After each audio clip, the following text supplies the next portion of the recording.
kenda vatamai. Mai San Francisco ki burubura. Sema mai ngai wasea yani. Onko na Radio Mulanto Wata San Francisco. Me kauti kenda vatamai.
Totokana I tawi sere o arto mai we wakamaro taki te koe ani ndalawi tiko kina na nonde wasining ona vata and ya kawi benaka ni wuke lulu and then daine ka rusanga vulka diuni singa ni vulo November au we kinda waki tali tiko ani we ngana vuno ni sema tiko mai kina and ya kawi benaka ni kua singa levu ni kua mataka ni kua se mbongi levu we kimdo mai ngilandi ndombula benaka o nui taka ni oni mbula benaka tiko nui taka talanga ni tosa benaka tiko na kena garawi na we tawi kia de sare garawi tiko and singa levu benaka ni kua to toka tunan raki we ke tau and tomba levu ngo San Francisco ka nui taki ni to toka tali tunganan raki and weba no e so o ni seama tiko mai kina ndawe rongo din domo tiko kina and nonde wasining ona vata and e kawi benaka ni kua sure tika mnime dana we toma ni tiko ani na nonda prokaramo and e kawi ni kua singa wuke lulu ndau singa nā maki tiko se a kawi nā maki we ke tau and radio mbulando vata ka wakatela kina wunga we kia mani o ni ndau wakamuria boli mai na nito prokaramo na vata ngoi ani ndau sivi na vai na tinika 5 miniti ndau rongo di tiko kina na tosa ni ngauna me waka ndau wenga rawi tiko ani kina o City Veni Raturala.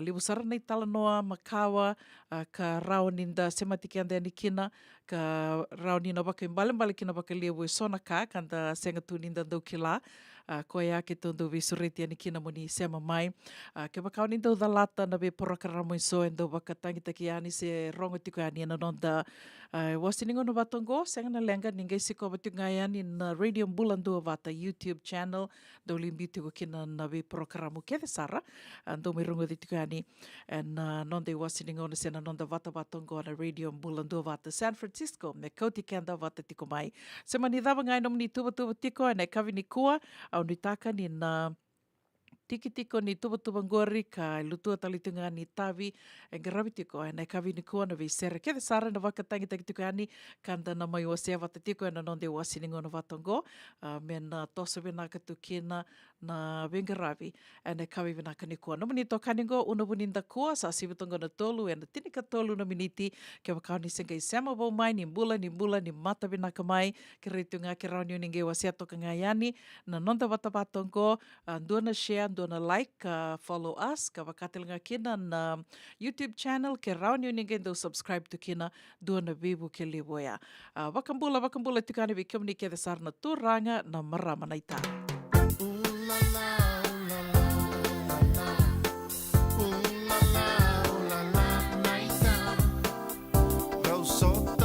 Senta na saúde, sana wanda bala.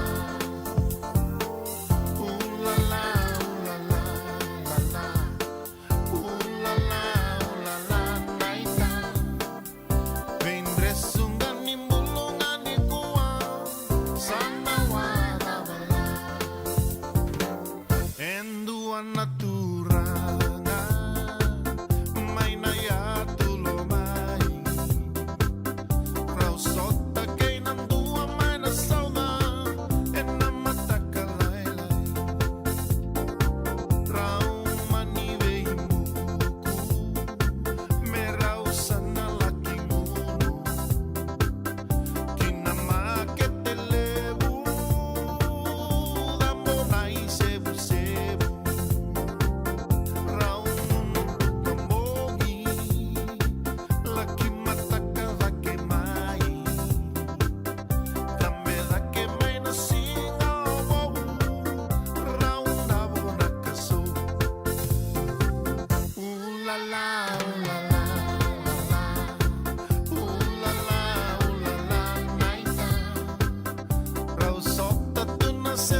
naita. Oi kungona tamatanganga. Daruyando atale mana. Ngana bilo sinai. Kuanilenga senda. Munde na langi mai na leva. Au kilani ko terra. Ngai malala ngai dai. Ooh la la, ooh la la, ooh la la, ooh la la, naita. Rau sota tu na senda na sauda, sana wada bala. Ooh la la, ooh la la, ooh la la, naita. Vem resunga ni mbulunga ni kuwa, sana wada bala.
na muna ngauna na levo ni nondo soso enda sa senga sarangan nikla na dapat menda baka talau taka buka sing levo taka siapa kaya kapitak ne ka kuni lo malenga sa tipin dono munua erau ni buka tingo ikimuni waya na JJ's Food Shack Santa Rosa California na be matangali kaka na tigina me baka na karitoa waraisi na lobo palusami na buwaka na kaiwa soso na dalo na toa na kokonda bainga ni kinang gamure na kaka na buwa balang na baka na steak gai baka loka tabi oke kena kozlo surua otat ni gela ko bata na kena pai na bani kay na manray oya na JJ's Food Shack Santa Rosa California e rosarangan no direct message virto giringa kina vitu sai vitu tolo dio tolo dondo limono se onga wale saranga lito miko mai na nomota e na dio maluma Billy Street oya e Santa Rosa California e rawatalang ani rito li dilibata kani na kemu katalo wasing lebo sa wanga kabi ya mai Santa Rosa Kinavato JJ's Food Shack Santa Rosa California kasar nga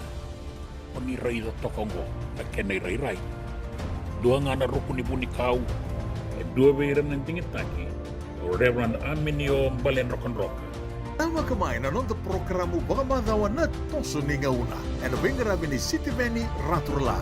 Singa buglulu ni Simon Bayan na tinamniti vay kiamo ni Amerika.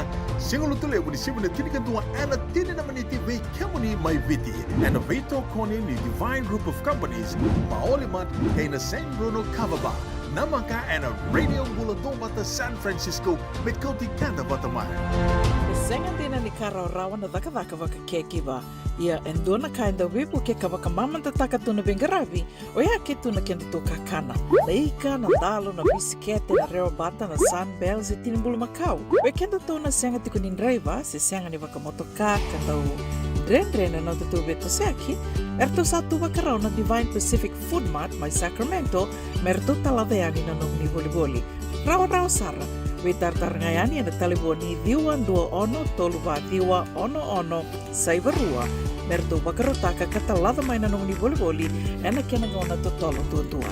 Divine Pacific Food Mart. Viturua Viwawalu Franklin Boulevard, Sacramento, California. Namba di telefoni Viwan Toluva Diwa ono Saivarua. Ertong garap talangan ni kanalay waka suburian ni nanomu yaya. May nanonood to stoa kina nomu mati ni katumba. Nongu chisu nongu badua. Dorongo din na vima maniono kina vitu ene kawni bugululu be kemadawa California. Vei mamani ruane kavi kina tolu and a single level ni lotilebu vei kemando ibiti e warotaka na New Methodist Christian Fellowship USA rogande na Radio Bulando Vata San Francisco me kauti kenda vatamai ai kemando bakando tunga me ibiti sa baka matalaw na namando ko bati sa level na kemando tindika na tinimbulu makau na bisikete na rewa bata red cow whoopoo dasa ko si masarangan na ikatungo gamay tutala na kinurnibono kinambele pai correct da wala may we Oi, doon sa ito ni Kila. Kito bulbuli nga may na maulimat. Toko nga ko Santa Rosa. may we Na maulimat, wele. dako na nanda business ng ngonitaw kay Amerika dako sa may daw may wali na maulimat 4525 Montgomery Drive Suite 2 and 3 Santa Rosa, California. Ongko na Radio Bulando Wata San Francisco. May Kauti Kanda Vatamay.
Ia sandina sara ke waka kona nrenre kona mara undina ngā. Me waka mai sera takatiko ni awi ki anda o chale mara au e na nonde wasininga ona wata e na kawi benaka ni wuke lulu inde indai ni ka rusanga bulu ka dio ni singa ni vula November. Waka mbula tiko ani ve kia mnina sengai sema tiko mai, kia mnina sengai vito mani tiko mai.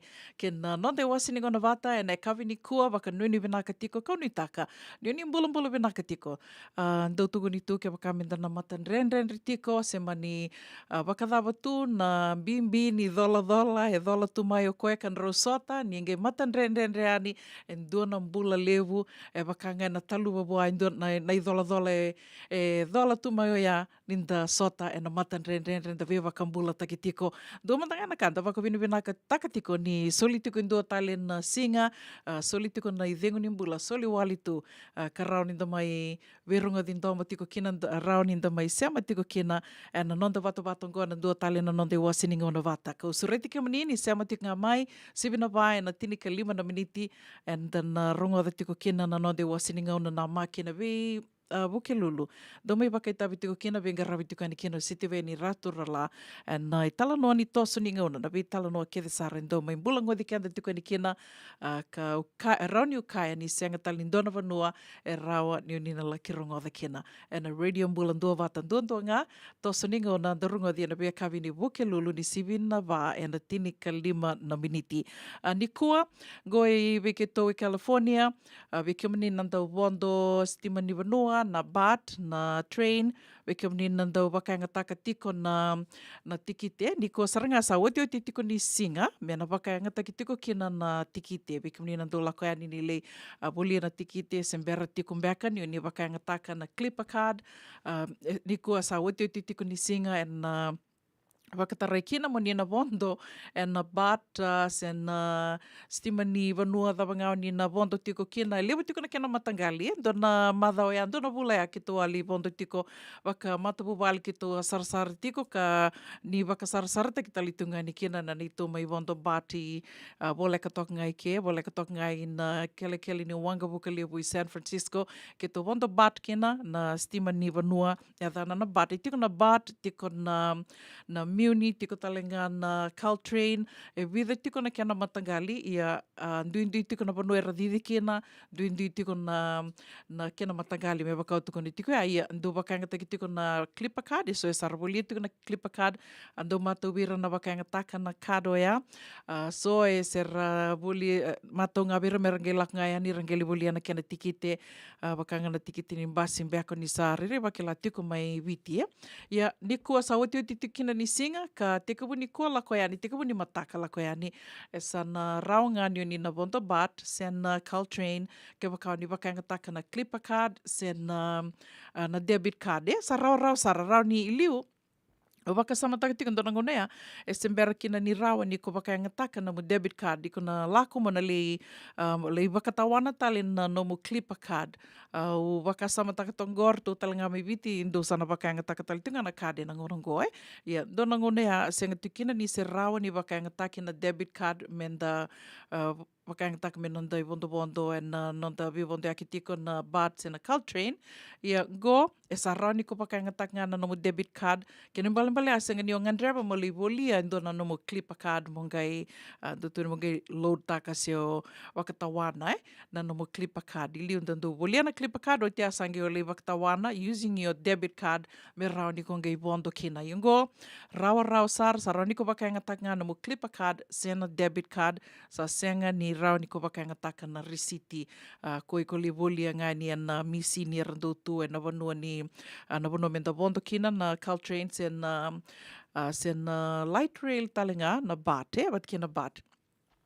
Koia, ia, au wakasamat, au ngai nanu matingo ni atuku ni kewaka, e tiko na nomu clipper card, ngai ko kai ni tiko kina e kamenda rosanga bulan dola se, me sibia na $2, sibia na $2, e rau ni ko lako mengele vali sui tala me viko na nomu i la voia kewaka, if it's more than $1, ko e tiko na nomu clipper card, iko sa senga ni bia wakainga taka nomu clipper card, o sa bia wakainga taka nomu debit card, ka roni kai ni rawa sara sarango mo sana wakainga taka ngana no mo debit card ni o wondo e na bat sen na light rail sen na Caltrain and ya we can to wakatal nga kina na Amtrak, na Amtrak talaga. Ia, ko tukuna tiko e ali, tiko na kia na e adhana na ndui ni vanua e radhidhiwa tiko na vei stima ni vanua, se na train, ka raveididia ki tiko, ndui tiko na e dhana i ra lewa na vanua e wakainga te ngā kina. Toto watangana ka e wakainga te kina na clipper card. Ko ngā ia, ni kua sa oti tiko ni singa ni mataka sa rau, ni ko wakainga ta ngana mo debit card mo vivondo ya ki kina. And vivondo lako kina vi kiamni na sembera tiko ni driver, senga tiko na motoka, sa nomu ni ndewa tunga o ya, o ni ndo ondo train tunga, wakararo taki saroya o na numa mendana. Me mai wasi tiko mandangai ni, ane kawi ni kua, me wakani nda tiko ngoa na Tombali with San Francisco, na nonda station in the radio mbula ndo vata. Sa watunga rusanga bula ka ono na biniti me vana ka loko, waka mbula tiko yani, viki mdo na singe sema tiko mai, ane kawi ni kua, ndo mbula vinaka mbula nik, waka nuni vinaka tiko ena wukuni vuli, waka idhuri tiko, vimbeka na vunua sana waka idhuri kina na vuli na madha ongo, ke wakao ninge via tala noa tale mai, ninge vi tartar mai. Wakambula tale tingani ve litia tem. Vinaka wakalevu litia na seama tiko mai. Ane kawi ni kua, wakanuni vinaka tikani vikiomni. Vinaka, mbula vinaka Anna Rose. Nuitaka ni mbula vinaka tiko i dina taudhoko. Very good, so easy to move around. Dina taudhoko. So nangona wakandu wakasama takarara me keli tungana motoka, ondo na train, mbula vinaka sista, matelita seni kuradhiri, wakanuni vinaka tikani vikiomni. Wakatela kena Caroline Luisa, ni taka ni mbula vinaka tiko. Isa, ke menina samba ke ona sanga bulu kabitu. Okay la, e tiko mbeka na nomu ni senior discount. Doon bek e ronin dua ke wakai duen do vondo train e ronin na wakamatata ka mai ke wakai senga au nangai waksangarana ke na wakamatela leo ngai wasi tiko yani doon bula vinaka wakambula tali tunga yani ve di lady di vinaka wakalewa na sema tiko mai marama night au nitaka ni doon bula vinaka tiko na city cruises wakatal nga kina ve anti ane mbongi tini au nitaka ni doon bula vinaka tiko mai Sacramento divodi ni bula vinaka wakanuni vinaka tiko yani ve kiamuni wakatal nga kina ve Eleanor Singa, wakanuni vinaka tiko yani vikimdo mai Santa Rosa, Bel Andi, mbula vinaka marama night, wakanuni vinaka tiko yani vikimuni, wakambula tali tinga vi malumu ana, vinaka wakalevu na sema tiko mai Mbenga, ya Nutha Secondary School Compound, unitaka ni tosa vinaka tiko na venga ravi mai Kornivuli, na numi tali tinga kino kiamuni ke desar na wakalisi ke kiamuni na Tauri History, year 12, nonra pepa, ena kavini kua. Isa, wakanuni vinaka tiko yani, wakatelanga kina vi kiamuni na dauni vi susu kiamuni na tumbu di waka tiko ra waka damber tiko mbeka na ngoni buli sona pepa e na madhango no taka ni tosa vinaka tiko na vingaravi wakambimbi tiko na Wena no miongo ki na bubale na rosau dhoko mai mata dhau. Vinaka wakalevu na vena numi tiko mai malumu. Wakambula tali tungani ve dendra makita. Vinaka wakalevu na sema tiko mai mbula vinaka ndiwasa bali subadhama. Wakanuni vinaka tiko ani ve kiamuni. Ema rangili vinaka na sema tiko mai ndrua na muka madhuata.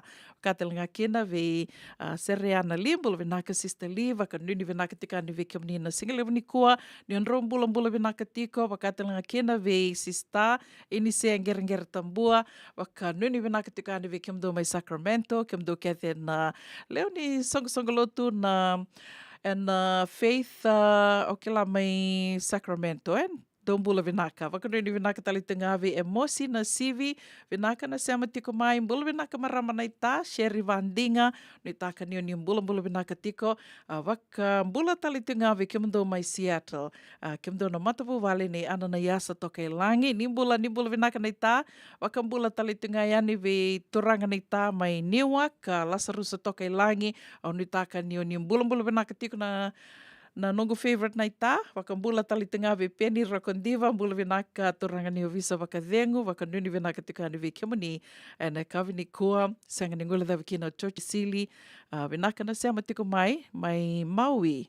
Dombula vinaka mai Maui, wakanuni vinaka tali tungani ve Noa, watu ni wai, vinaka na sema tiko mai Fairfield, sanga tala ningula da vitiko kina, na sere katarama gona ve wakambula tali tunga, vikimdo na sema tiko mai Zerne, na kavini kua, mbula vinaka mare da lalanga vesi, wakanuni vinaka tiko ani vikimdo, Joseph Ngalo, ni mbula vinaka, wakanuni vinaka tali tunga yani, se venga na vanoni sema tiko mai kina, na kavini kua, sanga tala ningula da vitiko no Jim Serewai, ni mbula vinaka mai Gosford, Central Coast, New South Wales, Ke wati ke tamani ni mbolovinaka.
Sandau mulo-mulo raki au tunga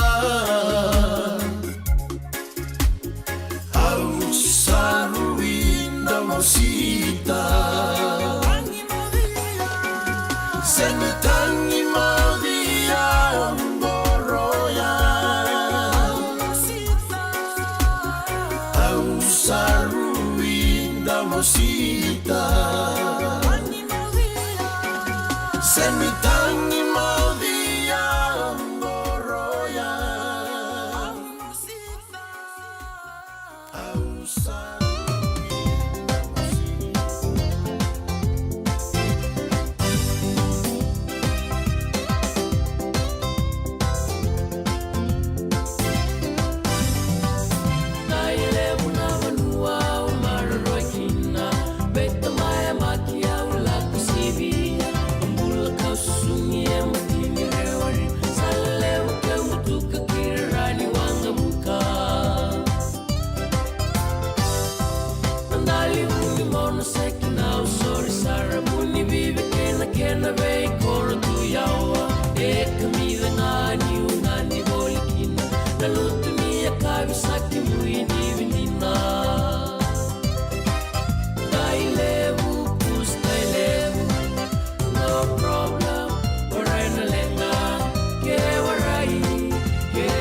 Doyan Robina ka naman raman na ita. Do samba di ba kusa-kusa iwe? Yandra na ita. Kita sili katalaw manday na Orange Lounge. Maleka. Warasan ba di kata-kata pinakasar tu nga toboy siyang pambakaw. Ngay way dala tu kinambat. Koe serengan koe si. Sonong ngona sa serengan akin takakana. Di na to. Iba kitusan ng berata ni baga singelebu. Kitusan ng gali baga kabing ngaya ni kina. Na Orange Lounge, katalaw baga singelebu siya baga kabi, baraw tayo ito baga manggosang gayon totokan na buno ni kana.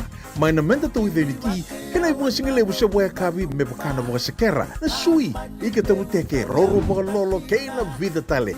Giraraw mo kila na menu ni singoya, na Orange Lounge. Tolo-tolong 2, Orange Street, Santa Rosa. And dua tala na tamang ni grabe ni Divine Group of Companies.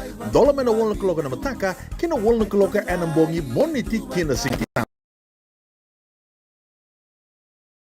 Orange Street, Santa Rosa. Beba kasar na. Paniray na tokongo na kenay-ray-ray. Dua nga na rukun ibu ni kau. Dua bayram ng tingit taki. Reverend Aminio Balen Rock and Rock. Tama kamay na nonda programo bagamadawa na toso ni ngauna. And wengarabi ni City Veni Raturla. Singa buglulu ni Simona Bayan na tinamniti vay kiamo ni Amerika. Singa lutule ni Simona tinikantua and tinanamaniti vay kiamo ni Maiviti. And Veto Koni ni Divine Group of Companies. Maolimat kay na San Bruno Cavaba. Namaka and a Radio Bulandong Bata San Francisco met Kauti Kanda Batamay. Matthew, ni sawa kuskusibe.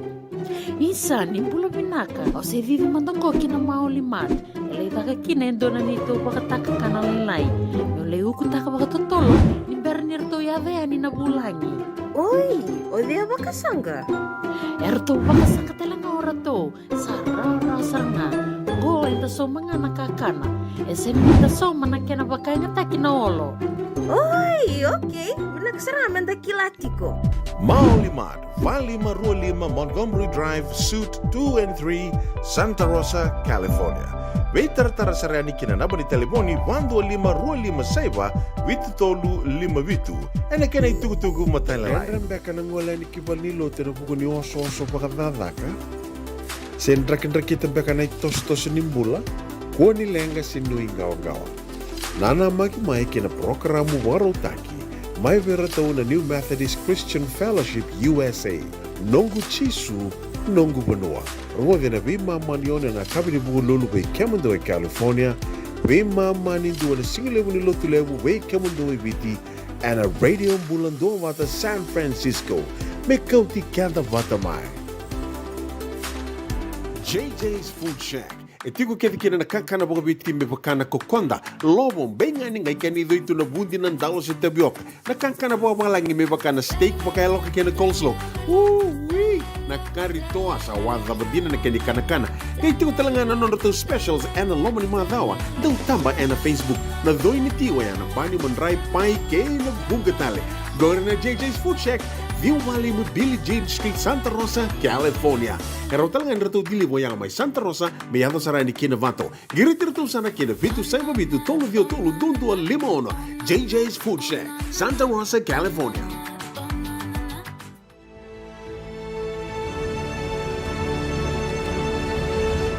Ongo na rongo may wala ni Songo and a radio bulando vata San Francisco.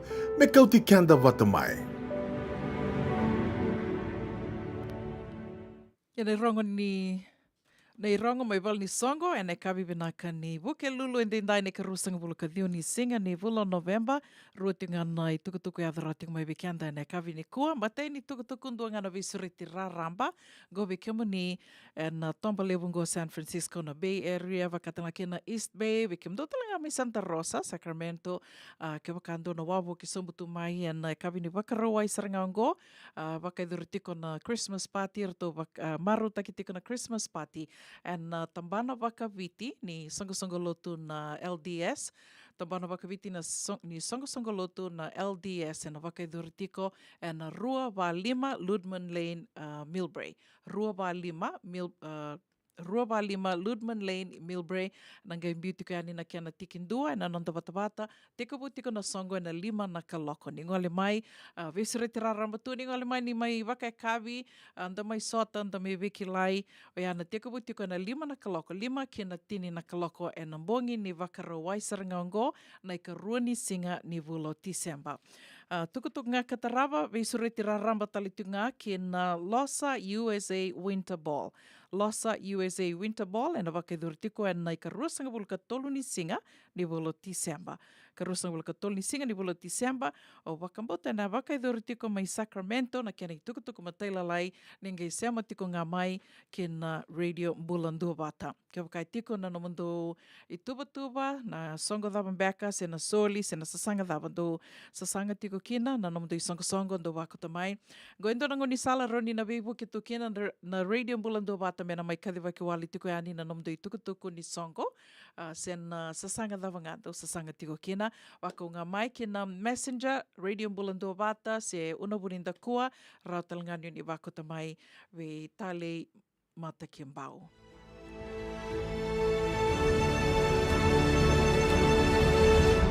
Ongo na rongo may wala ni Songo and a radio bulando vata San Francisco. Me kauti kanda vata mai.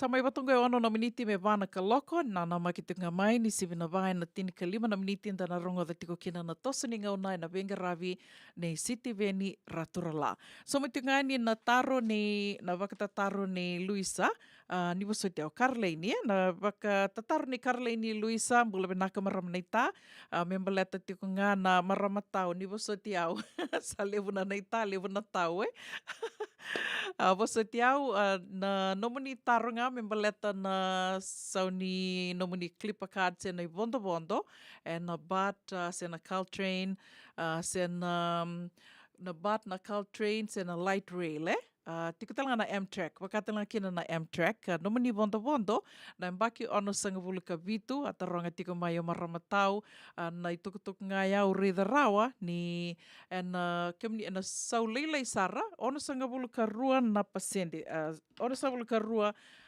na pasende na discount, au Senga, wakatau ngā na tikite na nomoni vondo na vanua ni ngole kina, roni nge dhaka ki ani o nina senga ni sauma na i vondo ka biutoka mai ngori, nina reda ngā na senior discount, kosara ngā ia na nomoni vondo, se mani vena vanua ni na ngole tuka ni kina, and na Caltrain, na light rail ke na Amtrak, ngove kimani, and Tombango, San Francisco, wikim do talanga mai Sacramento, Santa Rosa, na vuku ngā ni veito se akitiko, na Vili New, unitaka ni na vivu ke tiko waka leilai na i tukutuku mai o se tuku anu ia. Me utoka roa takatale ni kua sa oti tuku ni singa and taurikina na risiti Sana tiko mo ni mataka, sana wakainga taki ngā na clipper card, sana debit card mo ni na somukina na nomo ni vondo. Sera katarawango na via wakambula tiko kina ve Katie Mera ni mbula vinaka, wakatanga kina ve poasa, ve lawa. Vinaka na sema tiko mai, serua e tambua levu ni mbula vinaka, wakanuni vinaka tiko ane vike mni. Wakatalanga kina ve kini President Vorakitaki ke Michelle Ndrombula vinaka wakanuni vinaka tikani vike mdrawe na ikavi ni kua senga talanga ningula thapi tikino litia tu wakawa vinaka na sema tiko mai litia nimbula vinaka ka wakaritaka tiko mai litia ni totoka tunan raki ana korturanga suba wakanuni vinaka tali tungani vike mdo mai nandi sista ana takayawa wakanuni vinaka tikani vike mni lasarusa waini mala nimbula vinaka vinaka na sema sarutiko mai nanga ono kandavu ndo mbula vinaka Joseph Ngalo wakanuni vinaka tikani vikim do mai rewanga senga talani ngula da vitikino Den Romakita vinaka wakalevu na siama tiko mai wakambula talitingani ve maramana ita Bel Andy ke Jim Serwai vinaka wakalevu na siama tiko mai Jim wakanuni vinaka tikani se vinga na vanua o ni siama tiko mai kina ena kabi vinaka ni vuke lulu indindai senga talani ngula da vitiko ena Serengo Karlaini Luisa mbula vinaka maramatau mbula vinaka sista matelita seni kuradiri wakanuni vinaka tiko yani vikimnina siama tiko mai ena kabi ni kua vikimnina ngeli rongoda tiko na nonda programago wakambula talitungani na radio mbulando vata vikimni ena kabi vinaka ni kua.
E senga dina ni kara rawa na daka waka kekiwa.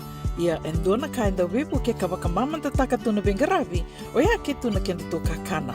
Na ika, na dalo, na bisikete, na reo bata, na sunbells e tinimbulu makau. We kenda tona senga tiko ni driver, se senga ni waka motoka, kandau Dren no te tūwe to seaki, erto satu wakarau na Divine Pacific Food Mart mai Sacramento, merto talaveani na nungni boli-boli.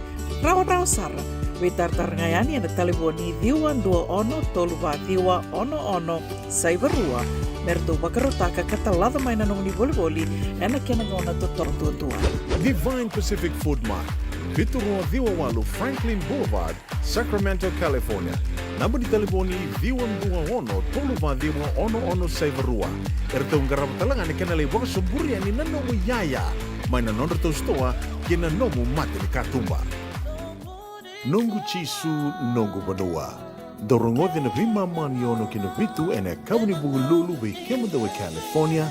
Vei mamani ruane kavi kina tolu and a single level lotilebu, vei kemando eviti. E warotaka na New Methodist Christian Fellowship, USA. Rongondi and Radio Bulando Vata San Francisco, me kauti kenda vatamai. Hey, do ba ka tutulot ko? Do saya lo pala mo din. Sa permandangan to bulu-buling, gaya o tali to ni stoa. Tolako. Sini niya na sto ay wala ka tungang maulimat. Ay binaka ni sa tuket sangaki na nakatungan reba, may paleta na nato to ilalako. May binakasar nga. Wala yung muli roti karimateni kina. Dato birito na bisi nga nagkarimateni, said means kaya na sausage roll. Gaya rito makuntal nga na bukas ang lemo na bisi. Karatal mo na address. 4525 Montgomery Drive, Suite 2, Santa Rosa. Do ba ka pa raw beka kina do na ni matubale, sinong do boli nga ba ka matawa. Wala to mata kina mauli mata. Esa tu kede kina na yaya ni kakana. Yaya ni ti kina bikala lai tale so, kanda un rendre na kunea. Tu raw talaga ni kota nom ni boli ke ba ni tigo men na Marine se Sonoma County, kan rendre nom ni vila ko aki. Vitar tarani kina na ni taliboni, 125 saiba. Vitu tolu 5 vitu na kene tuku matay lalai. Mauli mata. 2525 Montgomery Drive, Suite 2, Santa Rosa, California. Kasar na. O ni ray do tokongo, at kenay ray. Dua nga na rukun ni bunikaw, e dua beiran ng tingit taki, o Reverend Aminio Balen Rock. Tama kamay na nung programo baka madawan na toso ni ngauna. And bengarabi ni City Veni Raturla. Singo buglulu ni Simon Bayan na tinamniti may kamo ni Amerika. Singo lutulebo ni Simon na tinikantuwa and na tinanamaniti may kamo ni Maiviti. And veto koni ni Divine Group of Companies. Maolimat kay na San Bruno Cavaba. Namaka and a Radio Buladong Bata San Francisco met Kauti Kanda Batamay. Alam mo na nga, nalebo ni Nondo Soso, enda sa siya nga sarangan ni Kila, nata bumenda baka talutaka, bukas yung ilutaka siya baka yung kapitak, ni kakuni lo malenga. Sa tipin doon munua, eraw ni buka dingoy kumunyo. Kaya na JJ's Food Shack, Santa Rosa, California. Na bay matanggali kaka na itibigina. May baka na karituwa, waraisi, na logo, palusami, na buwaka, na kaiwa soso, ng dalo, na toa, na kukonta, bay nga ni ka ng gamure. Nakaka na buwa malang, may baka na steak, gay baka yung loka, tabiyo ka na kauslo, suruwa, o tatni. Kailangan ko bata na kaya na pie, ng bani kay na manray. O yan na JJ's Food Shack, Santa Rosa, California. Era sarang ano direct message virtu, giring akin na bitu sa iba bitu, tolo doon limono, se, o nga wala sarang alito, may kumay na numota, e na di o mali Bailey Street, o ya e Santa Rosa, California. Era o talaga ni rito ulit, dilibot ka na nagkemo katalawa sing lebo siya wanga kabi, ya may Santa Rosa, Kinabato. JJ's Food Shack, Santa Rosa, California. E na Radio Bulando Vata sa senga tu na ulum bale weekend to e na tombalevungo San Francisco vakatan la kina weekend may Santa Rosa Sacramento satu ke dengo na kakano do tu kono virtu may viti keto sa senga ni sa senga tali kitong do bakanana no tuyani se me kitong dindi tuyani na kakana me bakani satu ke de ya sanango baka binibina katiko do na kaya da maruta katiko ni sama induri tiko vida ng bisinisi ni ngoni toke na banua levungo Amerika o tia sarangay tuyani na non restuan na kay Asia ka raunin da ka na sa saluda mga baka samataka rauni ko na reida nandua na stoya ko ando tu ko na tikina sa senga talindo na kakenda kitong dindi vitu yani kina bikim do mai viti satu keden ko na kakana ngai vayani sa rawa-rawa tu na bila ko yaki na wangabuka ngoli tu mai na kele-kele ni wangabuka livungoi San Francisco mai Nandi o kila baka vida tiko en ve madha wana kena sa buka tiko mai na wangabuka livu na luvenda buka tiko kina ka livu talenga na wekanda sa baka nga sa laku tunga suva na usori na non ravondo tu mera vondo tiko yani Amerika is IVTS San Francisco e Nandi. Sabatu ya na rawa-rawa ni Vito Seaki. Sibitang na bay na tinikandu na miniti o tingando ng data viserong da sana siya masarati ko ya ni City Veni Raturala ni wasiningaw na ni toso ningaw na. Kusura tika manimo ni siya mati nga mikina ya ano via vakambula tiko ya ni na sera kataravong gobe Rambidi Valentine. Nimbula vinaka. Vakatan lang kina ve Tracy. Mbula Tracy, thank you for tuning in. Please say hello to the aunties. Vakambula talitungani vi Neila Chileta na Wangaliba. Vakanduni vinaka tiko yani vikimdo na City Cruises.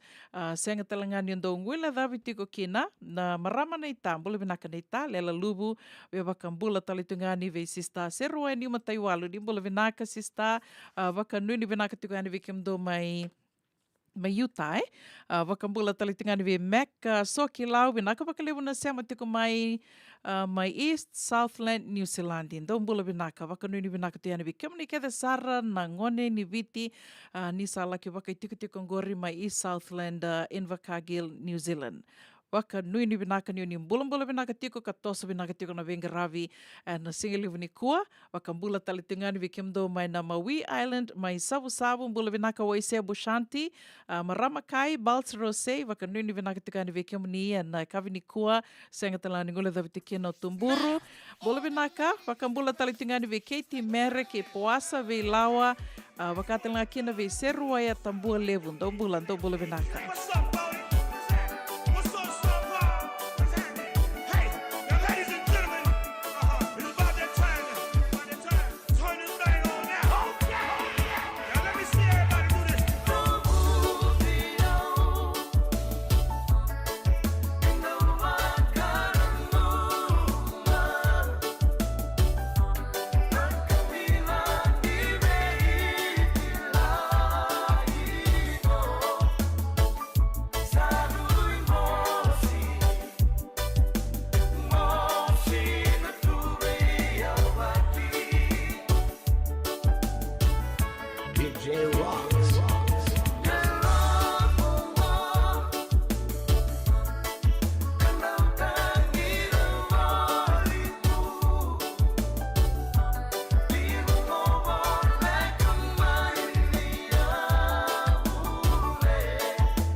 Radio Bulan dua bata mai vereton na vonga ni ndala indokindoki o yana i tala noa ni lupudi au sa mai sivito kina gona vai na tirika vitu na miniti me wakawa wakari takatiko ni anda sana sema sarmandi ani ongo be siti veni raturala e na toso ni ngauna.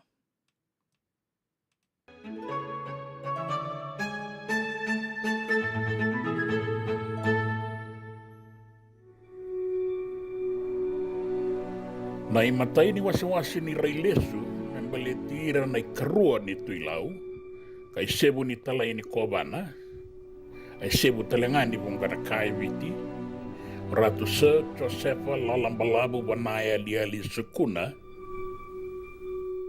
e makuri wale ngakina na kenrei tukutuku enda sakila tu, membali tira.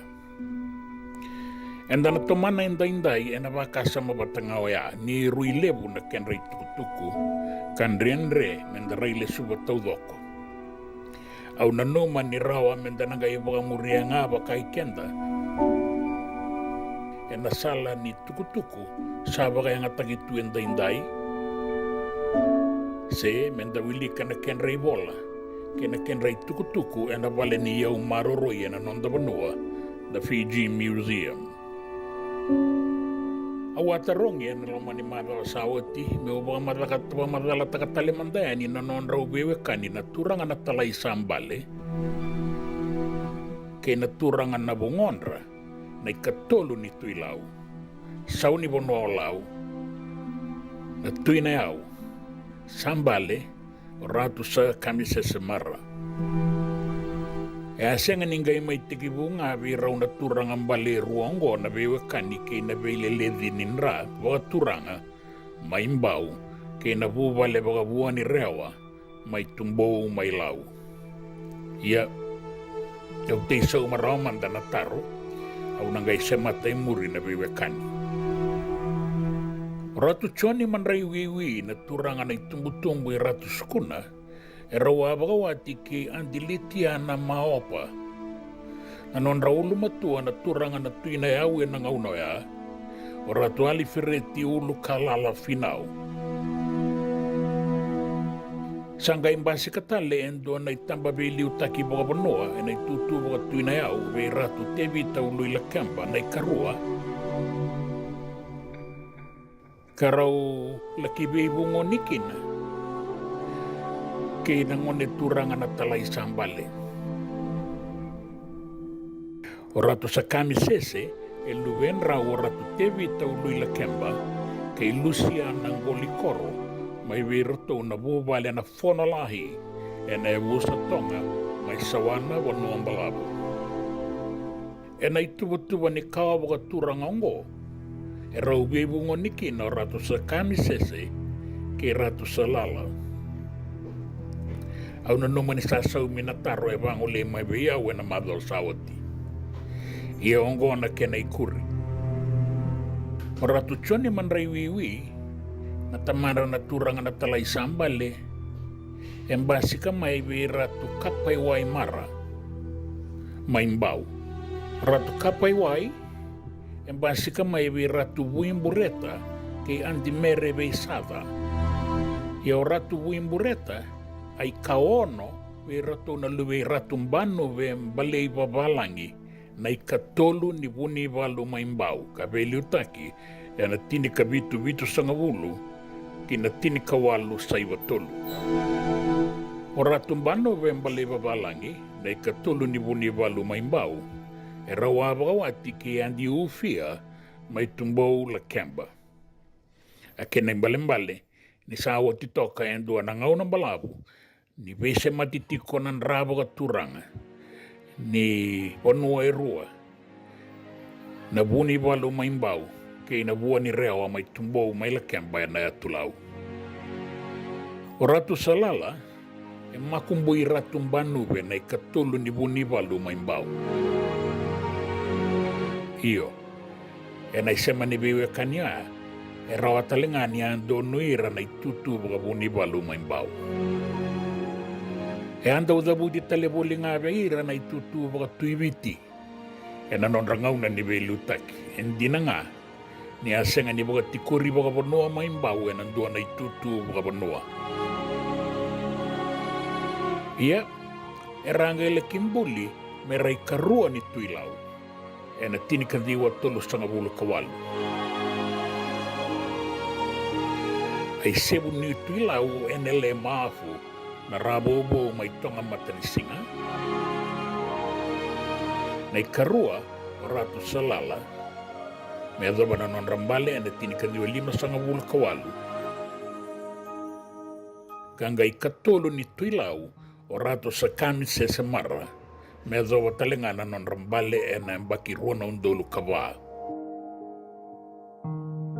Ia o rato sukuna e a sebulita makawasara na mbula vei duruma ki baga matatamata e na nona baga durumi ki na Wairuku Indian School mai Waileka e na ngauna ni vengarabi baga roko tuira ni ratu chone mandri wiwi na turanga tamandra. Korani bulingo mai Wairuku ay atau yabutaka o Pandit Badari Maharaj e na tinikawalu dio sangavulu kawalu. O Pandit Badri Maharaj e anga isebu ni turangan India melewe ni mbosela wa ibiti sa Legislative Council ka venga rabikina mai na tinikadiwa tinikabitu kina tinikadiwa rua sangavulu kadiwa. E ambao wakabuli di ratu sukuna talenga o Reverend Charles Andrew endua nambete kaina kininda wakana kuita taki ratu sukuna ena sona ngauna. Ia na matanggali besa wakambola tanga nindina e wakabuli di ratu sukuna kina kena matanggali randa ubuli dangana lewe ni bubale wakatui mai Buckingham Palace mai mbola tangani. Nasasanga ni Charles Andrew e a duru rawaki no ratu sukuna e na Wanganui College mai New Zealand. Kasa tigabu kila itaniki na nangone turango e na mandila ni non rabosa bagang bolatangani. Na non rabuku ki na non randau bosa. E abo i rongo-rongo talenga e nanggito na kirikiti. Na rakabi e na itutu ni halfback mai Wanganui. Kacambe ni talenga ni Kornibuli na bebatu. Andi Nazar. E lau-lau na non rabosa bagang bola tangane. Mai loma ni wale ni buli. Mana bosa bagang bola tangane lewena. Ye lau-lau waka talenga kina lalingan ray mawi kinay matao. E nang buturara ni bebatu. Rasa nga ni bakabara na buli may Wanganui. Ni sasa nga ni Beirauti na ilabo e dondono me toko ni Koya may kya. Kasama ni Leso Koso may kiwiti me may dakadaka bagabuni bola kalasilima e na ituwa-tuwa baga mata nitu. Nanonra mangkosa e na bosa e akere-ireki na naturangan na bungondra o ratu alifereti ulu kala la finau. Ngalakinga sinibuli na Kornibuli ni Asana na Lau Provincial School, may Lakemba. Kalaki benga rabi talenga na Queen Victoria School, may Matabatudo. Kena Lebuka Public School, may Ovalau. Sanggay bebo sakitaka, na nona sasanga buli koroi na turangan na tamanda ratu choni manray wiwi, meralaki duruki na nandua na university. Ngone turangango e asudu e ne karua sangabulu karua ni e perili, tini kawalu walu sangabulu kawalu. Me adhawa na non rambale e ne katolo sangabulu ni me, tini kadhiwa 5 sangabulu kawalu, ni rasayan baki bitu sangabulu. May nangaw no ya e raduruma kina nangaw na bagay rongo-rongo ka buwa-buwa ya na non rambula, na non radaka kay na non rabeli utaki. Nanon rabuli mai Oxford era laki bakadabarani e na buli koroi arawataki na Bachelor of Arts mai Oxford ke na LLB mai Middle Temple akor ni buli rongolebu ni buli loya mai bolatangani rai sebu kina ni ngone tauke e na non raduru kina French Foreign Legion na matai ni walu lewo mai warani se. Taurakina na idobi koroi ni medal militaire kena quade gea. Ai dobi ni alonganga na boda ni walu. Kara lesu mai kina kibiti. Ni rasa keleo di toka mai na ibida na isau-sau. Kasi senga tiko nindua tale e tau watakaya mea doa indaindai.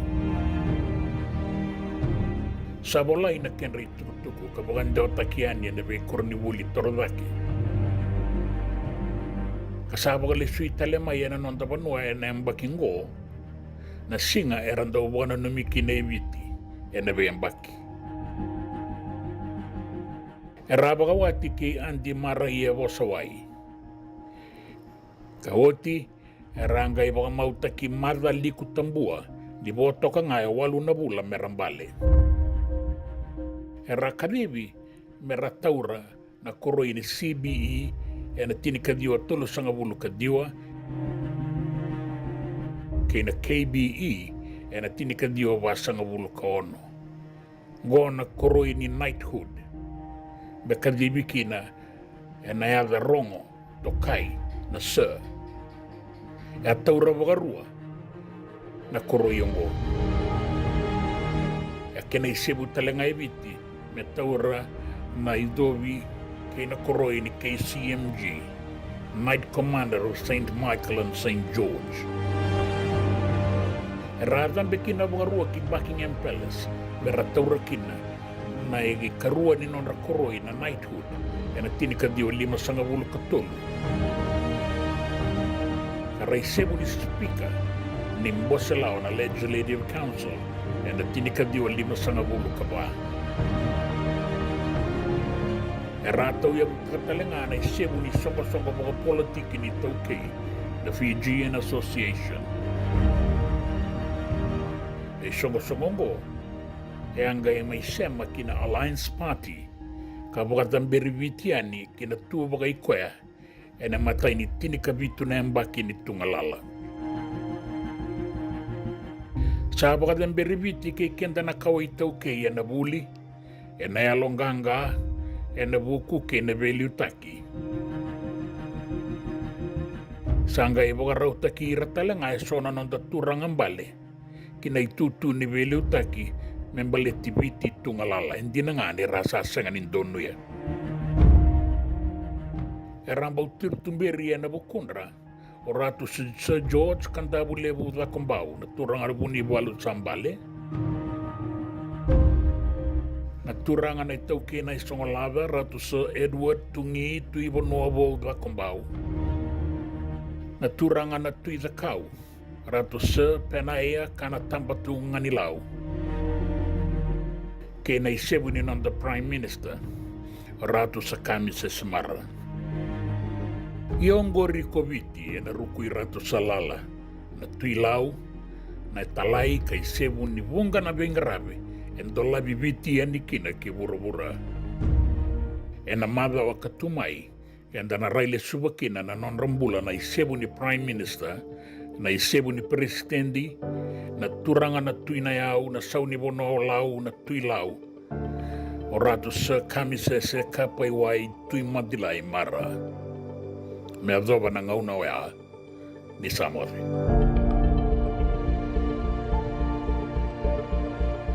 Makasarana. O ni rai da tokongo na kenai rai. Dua ngana ruku ni buni kau e dua beira ng tingitaki o Reverend Aminio Balen Rock'n'Rock. Tama kamay na nonda programo baka madawa na toso ni ngauna. E na bengarabi ni City Veni Raturla. Singa buglulu ni sibu na bayan na tinam niti vei kiamu ni Amerika. Singa lutule ni sibu na tinikantua e na tinam niti vei kiamu ni may viti. E na veito koni ni Divine Group of Companies. Maolimat kay na San Bruno Cavaba. Namaka e na Radio Buladobata San Francisco. Mekoti Kanda Batamay. Ongko na Radio Buladobata San Francisco. Mekoti Kanda Batamay.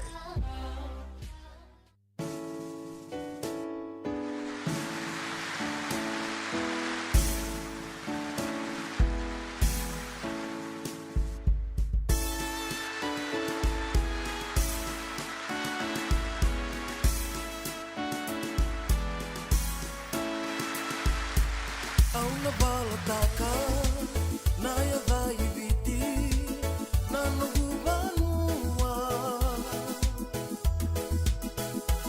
Verara ningito Buvani walu au na numa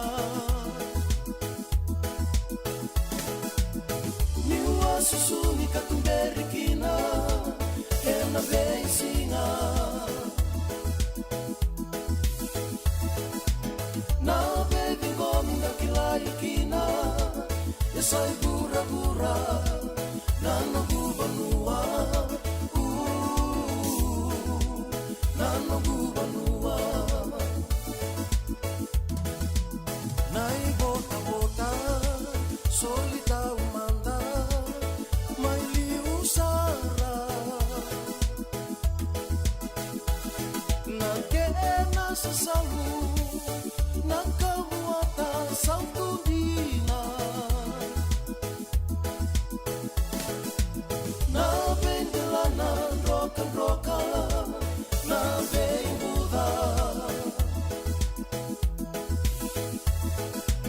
Veiu diwai sana Veito kai tua Hangoroya dina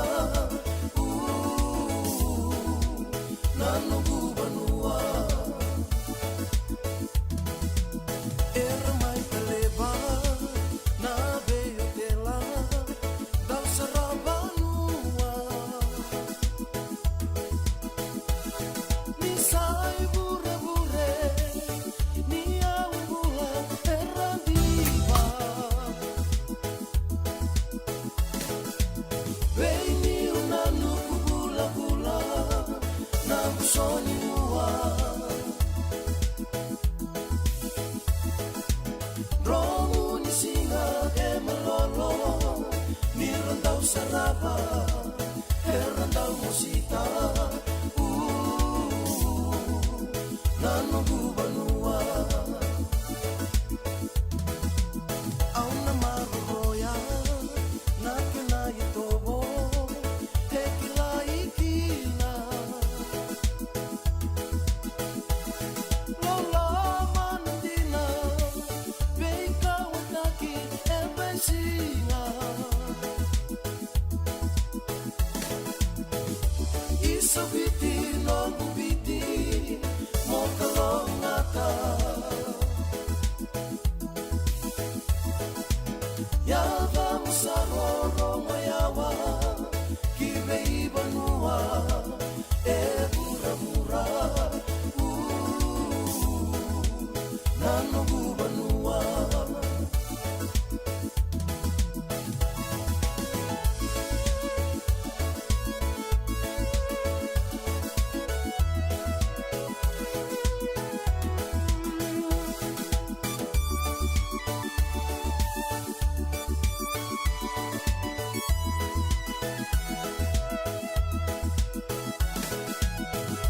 Isa viti nongu viti Mokalongata Yava musaroro mayawa Kive ibanua E bura bura Nano gubanua Nano gubanua Nano gubanua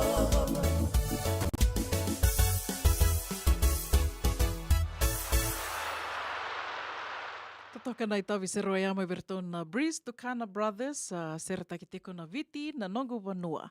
Veke mani na dhalata na tiki wuni prokaramo ia na tosani ngauna. O surete ke mani ningai sikoba yani na YouTube channel o yana Radio Mbulando Vata YouTube channel. Subscribe kina ke rauni ningai wasia talitunga yani dau makasara.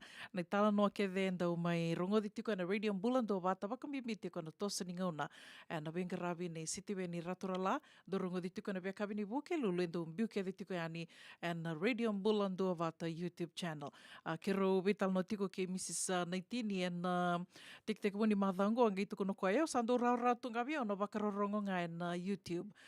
Ko ia, usurit ke mni, ke wakando dada buka sona ngauna na nonda tō vise matitiko e na watawatongo ni sikova na YouTube e senga soti ni dau dada buka me wakataka na nonda tō watawata tō mai vi rongo di ndoma tiu kinango tō mai seama tiko kinango, baleta ni ko ia sandu wangangada taki saratiku ngā, tōndo i andre ravi tiko rto e na lawa ni copyrights, ka ndakila tiko vera mai irna ndau langa sere mai viti, ndau ngiri, ndau bola sere, era sa ngatelenga o ira dorango ni sala, me rawata kina na non rambula, me rawa kina na non resilini, woli kina na me sa non radaka sartunga, non raburu ni lavo sartunga, na non talenti, ko ana kai mbimbi kina, dina ni sonanga una ndo mai dada buka kina non dato mai wakaronga sere, na non dato watawatango i anda to rida talitu ngana vanua era ndambi tiko kino ira na ndolanga sere na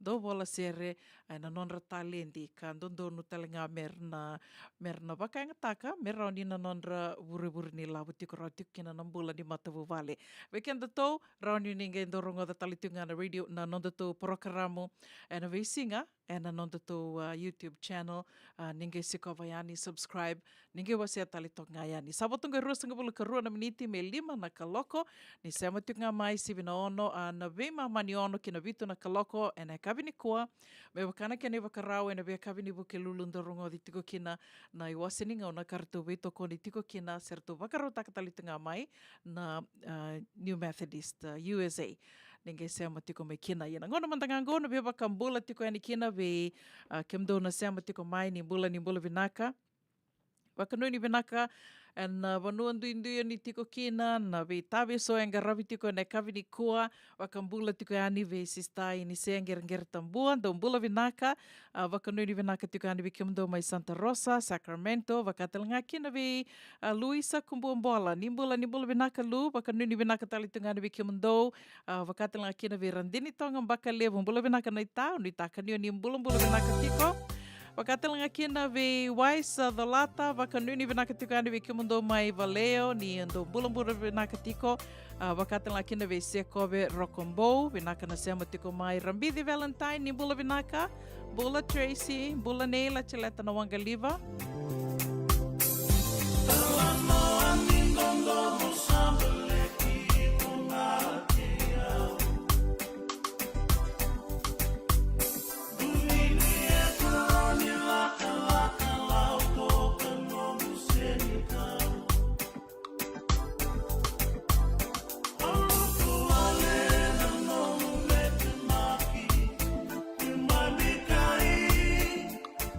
Holy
do yan rovina kana maraman ita do samba di ba kusa ive Yandra na ita. Kita sili katalau mande na Orange Lounge. maleka Warasan badi kata-kata pinakasartunga toboy siyang pambakaw. Gay way dala tu kinambata. Koe serangan kori. Sono ngono santa pinakat serangan na kenta kakana. Di na to zoko. Kaya kito sa berata ini baga singelebu. Kito sa ngali baga kabi ngaya ni kina. Na Orange Lounge, katalaw baga singelebu siya baga kabi, baraw tayo ito baga manggosang gay totokan na buno ni kana. May namenda to with ni ti, kanay baga singelebu siya baga kabi, may bakana baga sekera, na sui, ikatabu teke, roro baga lolo, kay na vida tale. Giraraw mo kila na menu ni singoya, na Orange Lounge. Tolo-tolong dua, Orange Street, Santa Rosa. En dua tala na tamang ni Vingarabi ni Divine Group of Companies. Dola may na walang kaloka na mataka, kina walang kaloka anambongi moniti kina singatambo na Orange Lounge. Tolo-tolong dua, Orange Street, Santa Rosa. Dendran beka nang wala ni kibal nilo tira buko ni oso pakadadaka. Sen drakin-drakitan beka na itos-tos nimbula, kuha ni lenga sinuing gawa-gawa. Nana magi-mai kina programo waro taki, may veratao na New Methodist Christian Fellowship USA, nongu chisu, nongu banua. Ruwa na bima maniona na kabini buko lulu bay Kemando e California, bima manindu na singilewu ni lotulewu bay Kemando e Viti, and a radio bulando wata San Francisco, me kauti kanda wata mai. JJ's Food Shack. Etigo kedi kina na kankana boga biti me bakana kokonda. Lobo benga ni ngai kani itu na bundi nan dalos sa tabioka. Na kankana boga malangi me bakana steak baka loka kena coleslaw. Wee! Na karito sa wada badina na kani kana.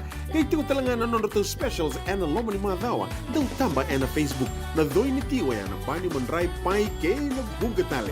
Gore na JJ's Food Shack. Viu Valley mo Billy Jean Street, Santa Rosa, California. Pero talagang rito dili mo yang may Santa Rosa, may yato saray ni Kinavato. Girit-rito sana kina Vitu Saiba Vitu, tolo dio tolo dundu al limono. JJ's Food Shack, Santa Rosa, California.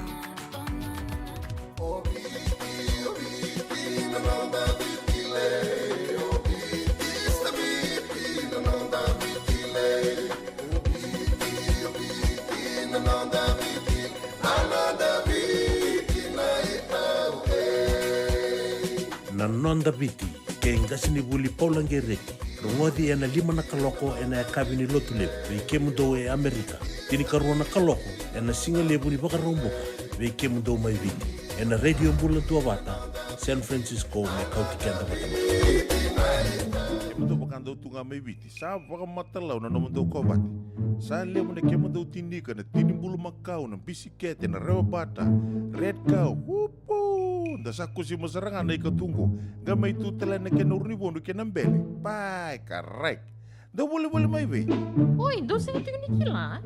Kito bulbuli nga may na maulimat. Toko nga ko Santa Rosa. mai be Na maulimat, wele. da kona na nonda business na ngoli tau kay Amerika da kusamay da mai volleyball na maulimat 4525 Montgomery Drive, Suite 2 and 3, Santa Rosa, California. Radio Bulando Vata, me kauti kenda vata mai. Mai San Francisco ki pura-pura. Sema mai ngai wase yani.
Tuna singing ring yo ama vertona wai kata vure and a radio bulandu vata mai Oto kina koe ono na miniti me 5 na kaloko. And na ve mama ni ono ni se amatikunga mai na rongo di tukina na waseninga ona wakarotaki.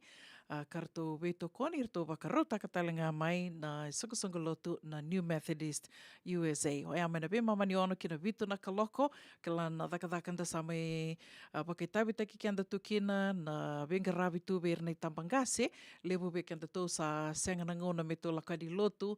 Senga na ngona se ke tondo vital no taka.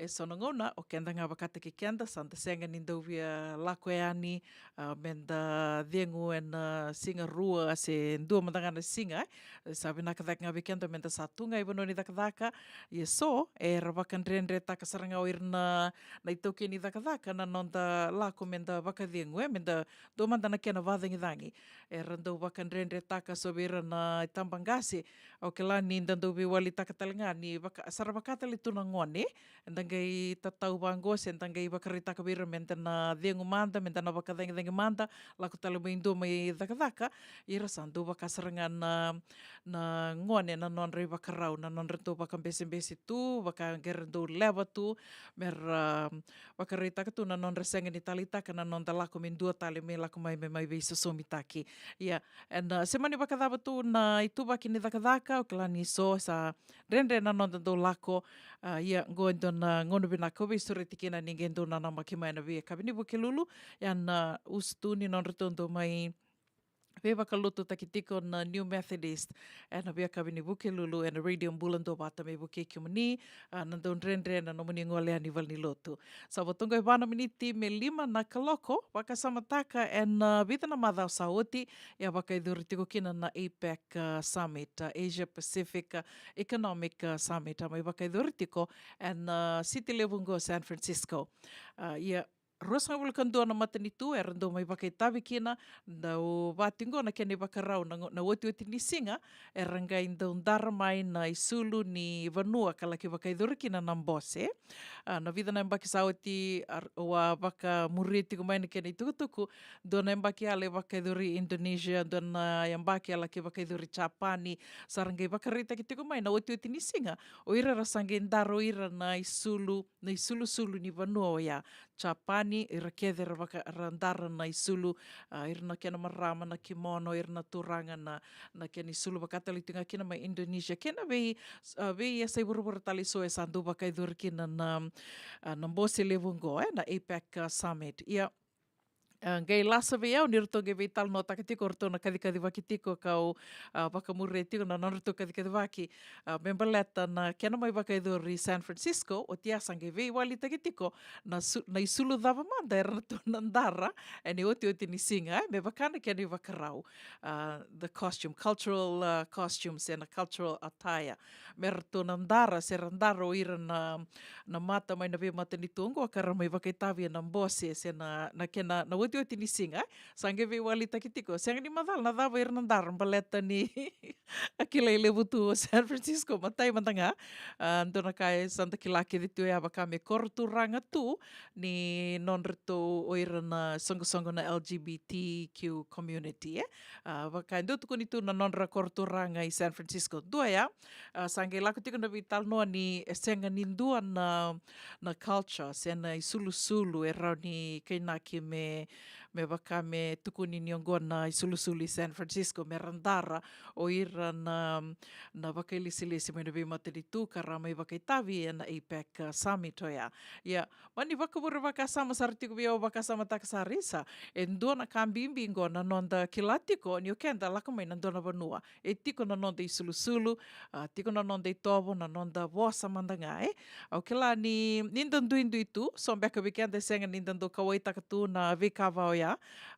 Ia, au kila ni o iau mandanga wakatiki au so tale ondo ke mamindo vei tala noa, ninda do tu mai viti e senga soti ninda toru tu wakambimbi na ninda kai viti na nonda i tobo ni tu na nonda i tobo ninda lako mai e na ndona vanua kenda e ndona kawa tamata i tu na nonda i tobo, tu na nonda i sulu na nonda vosa senga tu ninda do toru wakambimbi oia ia o sa ado me ke sa ado me Amerika sanga indo meranga indo tarungi au mai where are you from?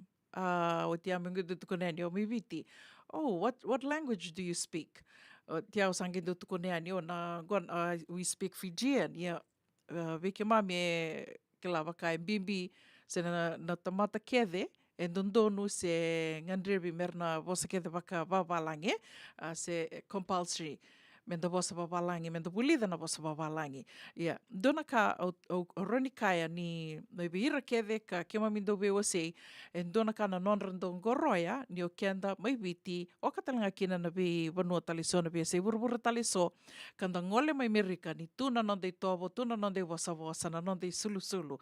Dondona menda na maroroia, menda na maru takatiko Levo na vanua ni dando mi undo ndara na sulu chamba se na mumu me ulaka ni na stoa baleta ni ngole tiko na na songo e senga ni ndona ngona me ulaka ni vai me senga ni ndua na loma ni stoa se na vono ngole kina na tal ni benisini na gas station mera senga ni vakawa mai na nongo i sulu kena rere vinaka ia baleta ni nonda i sulu na kaenda ki leita ni kina o te arasange do taronga mai where are you from ni ungendo wakamadala taka ni e dona kana non rendo ngoro era marotaka e rangoro mai na isulu e dandara tu. Do talinga na wakasama takatingo na go wakamadala takatiko niango e dua na kampani erto tiko mai viti na ngono go erto sambu tali indina via o rede tiko na Facebook talinga tali indina via o na non reto sa wakayanga taka na masi mengai dhula kina na isulu ni wakamau senga walanga ni isulu ni wakamau na isulu talinga ni singa ni sudu kila na songo endo wakai dhuri meranga endo mendo tukuni o koe me liwa isulu ken toto kilanga ni tukuni o koe me na wakai isulu to sana kila tunga i kiani o koe e nandaro mai na isulu wakaviti dona kana nongu maru taka o samba o ngoro e ndina saratingana kia na to toka na ndona ngono ge sanga mi unreta daki mai mo ge biuta e ani be kia menina senga tiko nikila e ndona kamba ni ngo au sangati kumdango mo baka samataka na edan retou au sinra ni baka samataka na ngono saragango ia ona ge biuta daki ani da non retou dhula na masi me pakasaranga na binibo ni wakamau se na singa ni sudu o katali tunga kina na sote ke ira talenga na non sulu talenga na ngone lalai ni sulu watanga na sote na binibo o lako tali tunga kina o katali tunga kina na headband na salu e vaka ke tiko mai ngo e na masi kena vea matangali na masi kubui kena vea matangali masi renda vaka samataka erto dhula na kamba ni ngo na game biuta daki ani me vaka utuku na tiku ia sambu dona kana kena totoko ge vaka samataka ni koreida kila au sini ronika ni na vida na embaki sa oti a vai ana non tu vaka sama ia tona dareidir na ngone leo ni wakamau. Na isuli ni wakamau e na roni kana western world na isuli ni wakamau na isulu bula e randara tu ia satu nga na idula ni vinivo ka dauriri vinaka e sa vakatamba kindua ngā membaleta na vakamau na nona vakamau e nduna ngone leo na iana i sulu e ndara. Ia, gai vakasamataka artunga toramorto na vakanananu vatangaya gai retoli dakava me dhula kina vakaanga taki kina na masi. E sambau to tokandina. Ka utali taka ni rangai ukumai na ngone lewa non risul ni vakamau ira talangana dhurbo na non ra sote me rangeli vakamau e sambau to tokandina. Iona ngai mbiteani. E andona kai roni to maro taka roni ndondonu me ando to maro roya me to karona vinaka ni o kento tō lako mai na dona vanua e tiku na nonda to i tobo, na nonda to i sulu na vosa, koe au ndo sanga kine na nongu ingu e senga ni ka rau rawa, roni tuko ne ningo e senga ni ka rau rawa, wakambimbi ni vanonga e vibano kede nda reiki na sa wawalangi kede tungana ka me unge lako mai vango, me me ndambi tiku munge sanga tiku me vosa wakaviti, wakasama e lako tiku mai munge wakandeo taka tiku me vosa taka tiku na vosa e matau, Balata ni tō ki la talanga i tūna vosa wakaviti roni tō kaimanda wawaranda tūmbeka ngā na nonda tō i vosa sangai tika na vosa wakaviti e matau ka ndondonu mea na mahi wakainga tāke na ngona ni kaimanda kadikadi waki wango Io e senga ni karo rawa au wakavini vinaka takati ngā sa ko ngā sa salawata tūna ke na masu na vengarawe mai takati ani na visinga e na nongu maru takatiko ni rawa ni vostiko ani wakaviti na nonda tō vosa me todo tiko ani na vosa e matau. Balata ke waka senga ni tōna vosa takatiko, senga ni tōna viwase takatiko, senga ni tōna maroroi tiko, oroni ka na dona ngone sana riri rauni na liali tiko ani tiko ngā ne kena maroroi tiko na nonda tō vosa, na nonda tō i tobo, na nonda tō i sulu, au via waka na numi tali tunga ni ve kiomani na sa tiko ngo i Amerika, au bauta verto mai New Zealand i Australia, arto sa waka e thora tali tunga, Levo tiko na kornivuli, sena i songo sarandoli vuli, vosa wakaviti tu kina ngone, rawoli vosa meke tali tiko ngā ke ni sulu. Io, baletambeka ni mai New Zealand i Australia, ke la sa balabu na ngauna na non ranguali tukina na ito keika sara. Leo sara me wakatoto watataki ke kento i Amerika. Kento sangai wali tungango, sangai toso daki tiko na kento to i wili, ka leo wera sa ngoli tiko mengo, sara green card tiko mai Koe au bia wakana numi tiko ni kina ve kia muni na i tumbu, ka ratiko na lubia muni ve ira ka ndasama i waka makumbuni, rasama i sudu e kea na ngone, se kalalai sara ngoli mai Amerika, ne kena bimbi me nda sanga i dona ngoni sala me ronira tō rongoda tiko kina na nonda tō vosa.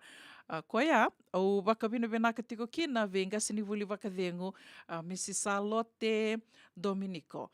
Charlotte Dominico ando ngasini vuli tu mai viti ka samai tiko vuli ngoi Amerika to green card mai and vida na mbaki sawati samai tau ia butaka tiko o koe samai tiko vutiko ngo na nona porokaramu ni vuli vosa wakaviti.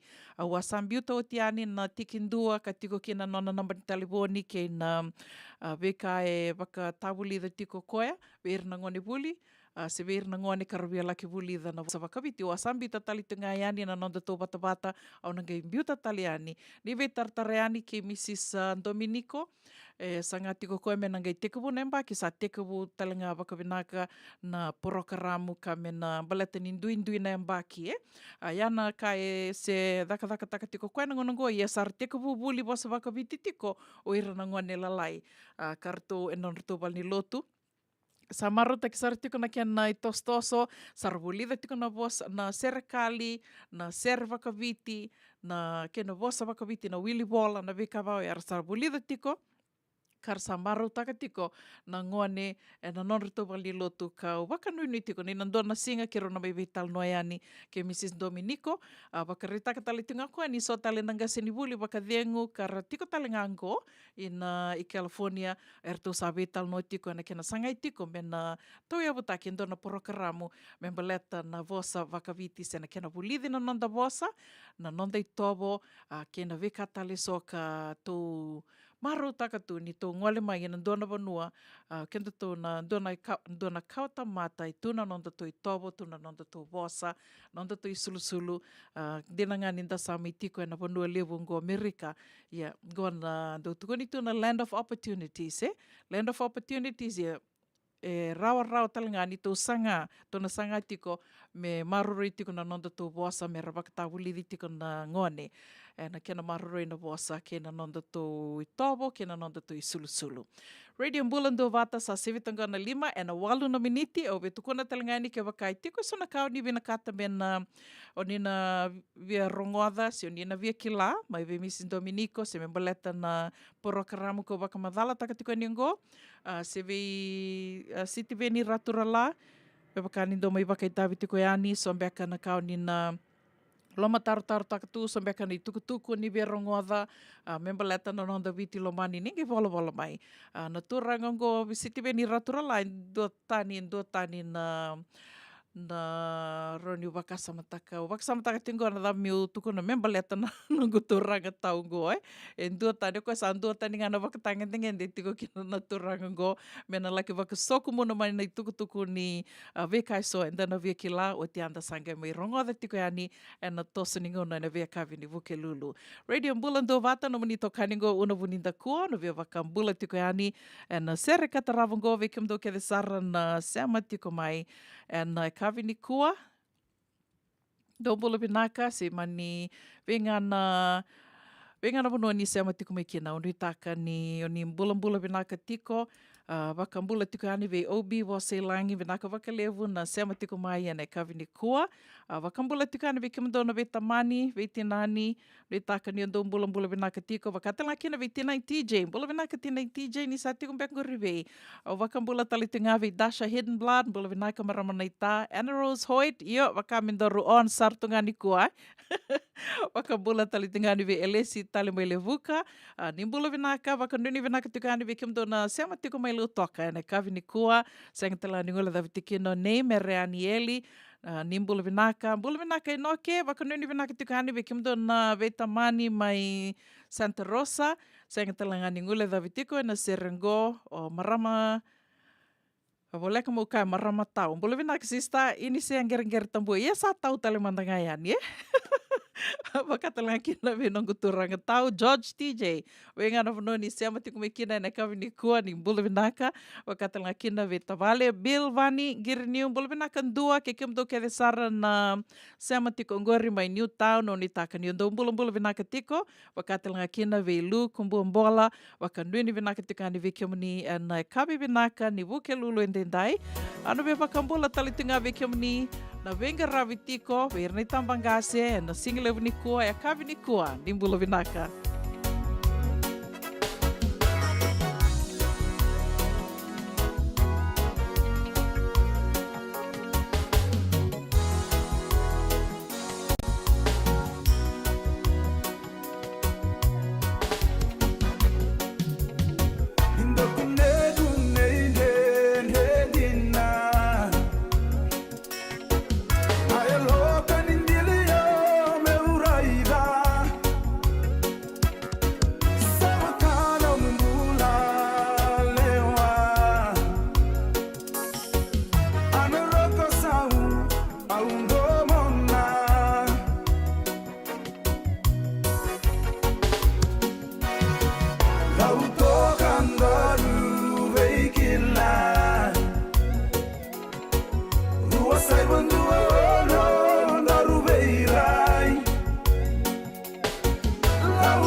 Kiona kola ilimba Munda una denga Auna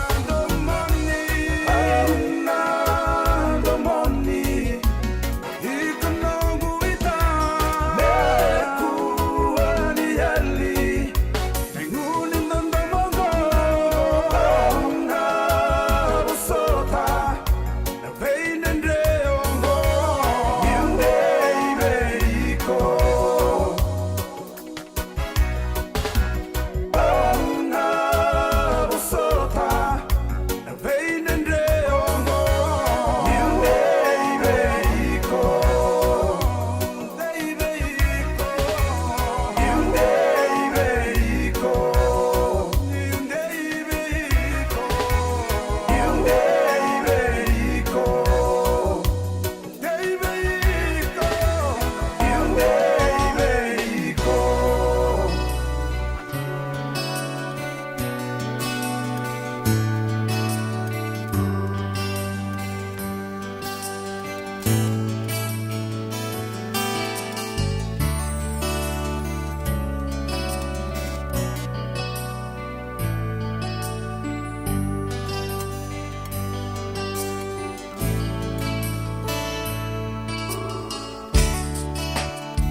E senga dina ni kara rawa na daka waka caregiver. Ia endona ka enda wipu ke ka waka mamanta taka tuna bengarabi o ia ke tuna kenda tō kakana. Na ika, na dalo, na bisikete, na reo bata, na sunbells e tinimbulu makau. We kenda tōna senga tiko ni driver se senga ni waka motoka ka tau Rendre na tō beto seaki.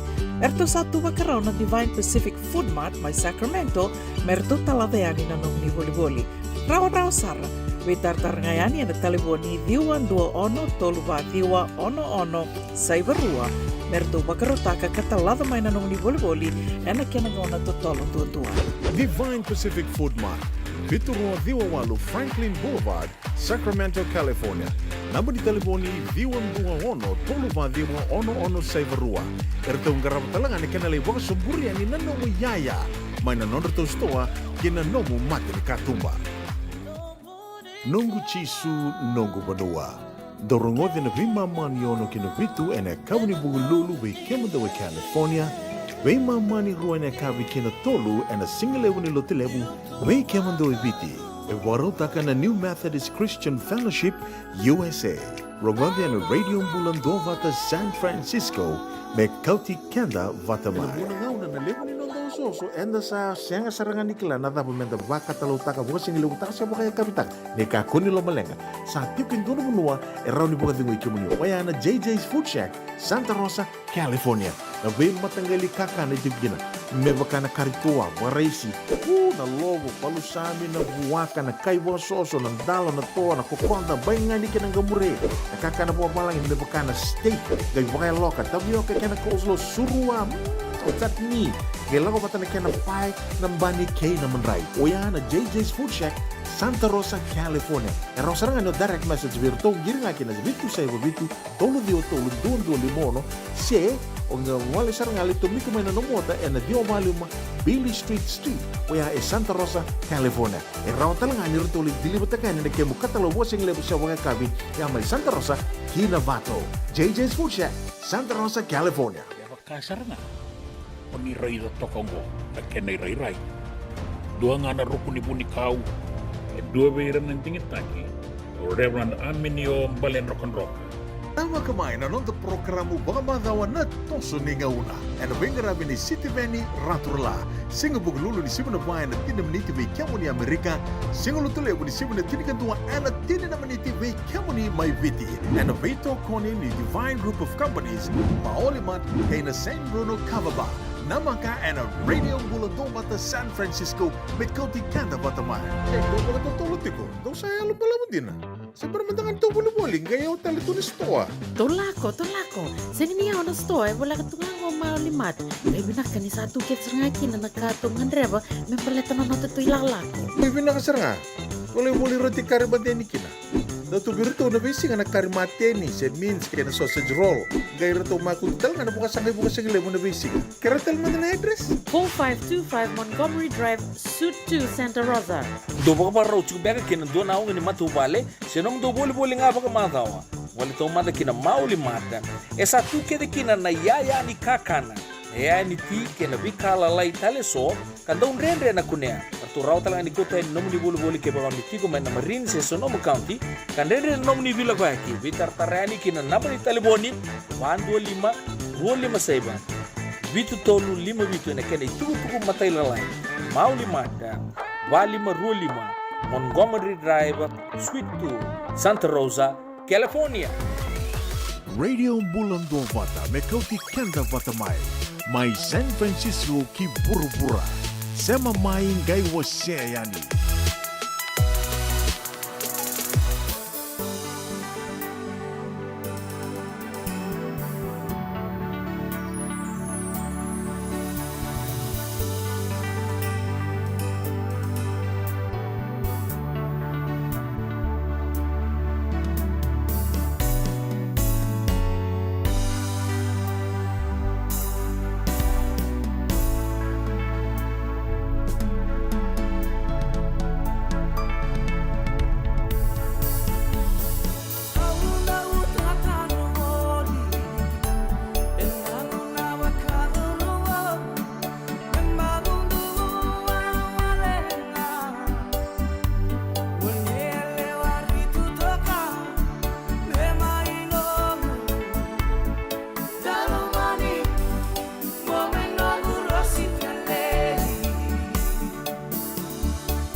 Ongo na rongo mai wala ni songo and a radio mbulando vata San Francisco. Me kauti kanda vata mai. Patenga ni tukutuku i adorati ko mai na nonde wasininga una ni rongo mai wala ni songo and e kabi vinaka ni buke lulu and then ne karusanga bulu ka diu ni singa ni bula November. Besu reti raramba tiko ngabi kim do na tiko wawaliti na Tomba Lebongo, San Francisco Bay Area, Peninsula, wakatala kina na East Bay, ke wakai senga nindo na bonua, o ni ngole kina, and na wakaro wayango, be suri tukani na tambana wakaviti, and na songo ni lotu na LDS, na rito Christmas party, and na wakai doritiko, na wakaro wai sarangango, ne karua ni singa ni bolo December, te kabu tiko, and na lima na kaloka ne kavi kina tini, and na mbongi. Wakai kavi nda mai sota, wakamata vewe kani. Be suri tira ramba tiko ya, Tukutuk nga kataraba membaleta tunga na nonreto Winter Ball na Losa, USA, Lalin Old Scholars School Association. Winter Ball and awaka idhoritiko and naikarusang bulka tolu ni singa ni bulo December. Senga tiko ni se ado talemai na ken na tukutuku mataila lai membaleta na ngauna ken na vanua waka idhorikina tukutuk nga utura rau tiko yani na waka idhoritiko mai Sacramento. Vesuri tira ramba talitunga yani and buku ni nonreto Danisi sen na Winter Ball Losa USA Winter Ball and ikarusang bulka tolu ni singa ni bulo December. Sema ni tukutuku davanga e tiko ngori na nomdo songo ni bulioti, songo ni balni lotu, songo ni asana, na koro, sen songo da mga, ondo sa nabuda me maitau ya butaki, se sa didi tiko, ando mbeka na sasanga, ondo sasanga tiko kina, ando bako tamai na kena tukutuku. Ngoendo nango ni sala roni na mai vebu kitiko ni kena na radio mbulando bata, kadi waki wale senga ni dona kauni na soma tiko kina, ni wako tanga mai, wakatali tunga kinongo, bekiam ni na tiko mai na besa ibura tali so. Bekem do mai viti, se mani songo dhava ni lewena tiko, se mani dhava ndo sasanga tiko kina, ni nabu tiko kina e nangonongo. Ni wako ta mai rani na mai kadi waki tiko yani and a radio mbulando vata, wako ngā mai beiau, una boninda kua, sen messenger and a radio mbulando vata, rau talangani ni wako ta mai beitali, mata kimbau, mena mai kadi waki wali tiko yani and a nonde wasininga o na ni rongo mai wale ni songo.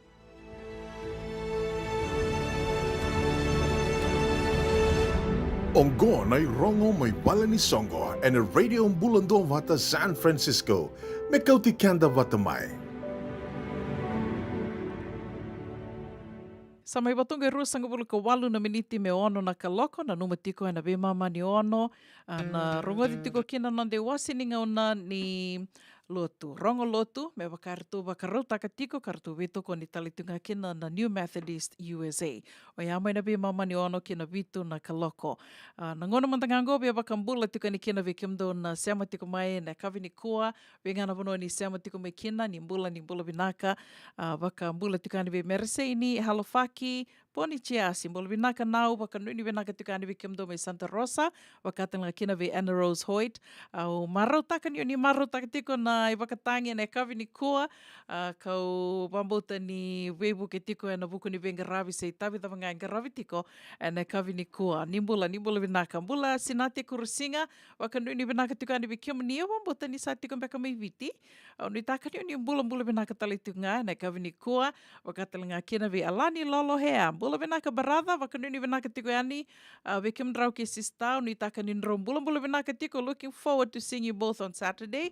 Wakambula talitingani ve Obi Voselangi ke Tinai TJ, nro bula vinaka Dasha Hidden Blood, bula vinaka neita, wakanuni vinaka tiko yani, happy holidays, wakatala kina ve Elesi, tali mai levuka, ke kimando ke Sara na nongo marama, turanga, tauhu, Venga na pono ni sema tiko me kina e nei kawi vinaka ni vuke lulu en dendai kim do na taubu mai na asana waka turango ra waka nuni vinaka tiko yani e nei kawi vinaka ni vuke lulu en dendai ni taka ni ni mbula vinaka tiko toso vinaka tiko na Vangara se na Vili Niu e nei kawi ni kua do mbula vinaka Percy Mackindo wakatalanga kina ve Jane Bolo vinaka Jane, wakanuni vinaka tiko yani. Senga talani ngula dapat tiki no Talida Wanga, bolo vinaka Cheli, kim do ke dasar na marama na turanga ni rando, onga tiko no Vili Niu e nei kawi ni kua.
panavagai Tadarimu-lemu Angeleni ngone mai banua Angone alewa bebe Sawa kenda roka Lutu kira tua minikos Lutu kira tua minikos Sabi sawa kenda roka Ngone alewa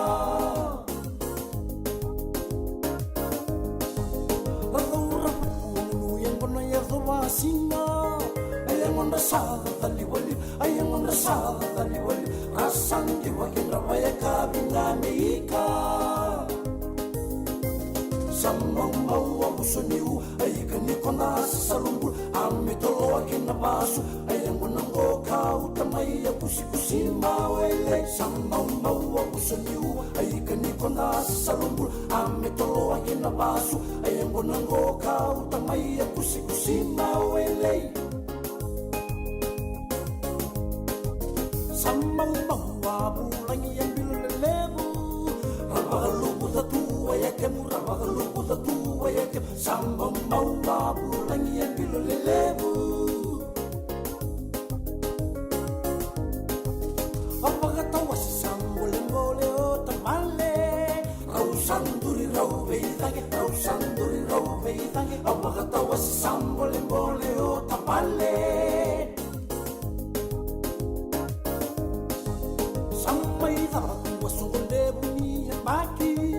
Sabarang mole orang nanti yang bilulele busina yan sampai tawatu wasungule bunyi yang baki samang mawa musuniu aykan nikona salungul amitolo akin nabasu ayang unang kau tamay pusi mawele samang mawa musuniu aykan nikona salungul amitolo akin nabasu ayang unang kau tamay pusi mawele.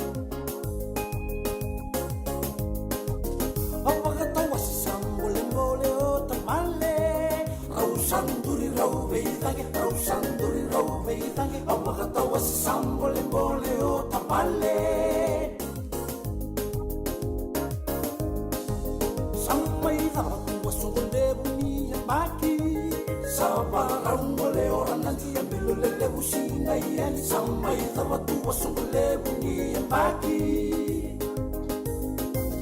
Samang mawa musuniu, aykan nikona salungul, amitolo akin nabasu, ayang unang kau tamay pusi mawele. Samang mawa musuniu, aykan nikona salungul, amitolo akin nabasu, ayang unang kau tamay pusi mawele.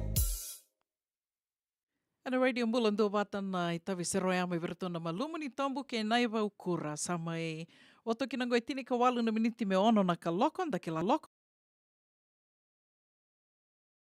Ndau nonda ngona saratungani voli ngo me bakani ndau lututu na isau ni yaya so en ngona bangoe lutu sombutu na isau ni yaya ka raura na voli o te anga iso talanga weekenda sando watu ngaya na wakasama na ngona ni mesasinga ni sudu ngai rau ni ngai ndo sotu na kawo vou voli tu esona isulu vou se vesa umbeka na yaya ni vale sema ni dava ngai tuva tiko me na voli tiko e na madhaongo se na ngonongo na wakatoka i tuna holiday season unu taka ninda na gangaro ni tiko ninda na ravi tiko me wakaira wakarita tiko na kenandau niongo endona ngona e randau ngata saranga kina wakalewu na ndau butako ke wakainda senga tiko ninda na gangaroni na nonda voli menda na enda na butako di wakaindina yanga na kauroni tukuna dua tal na matangali butako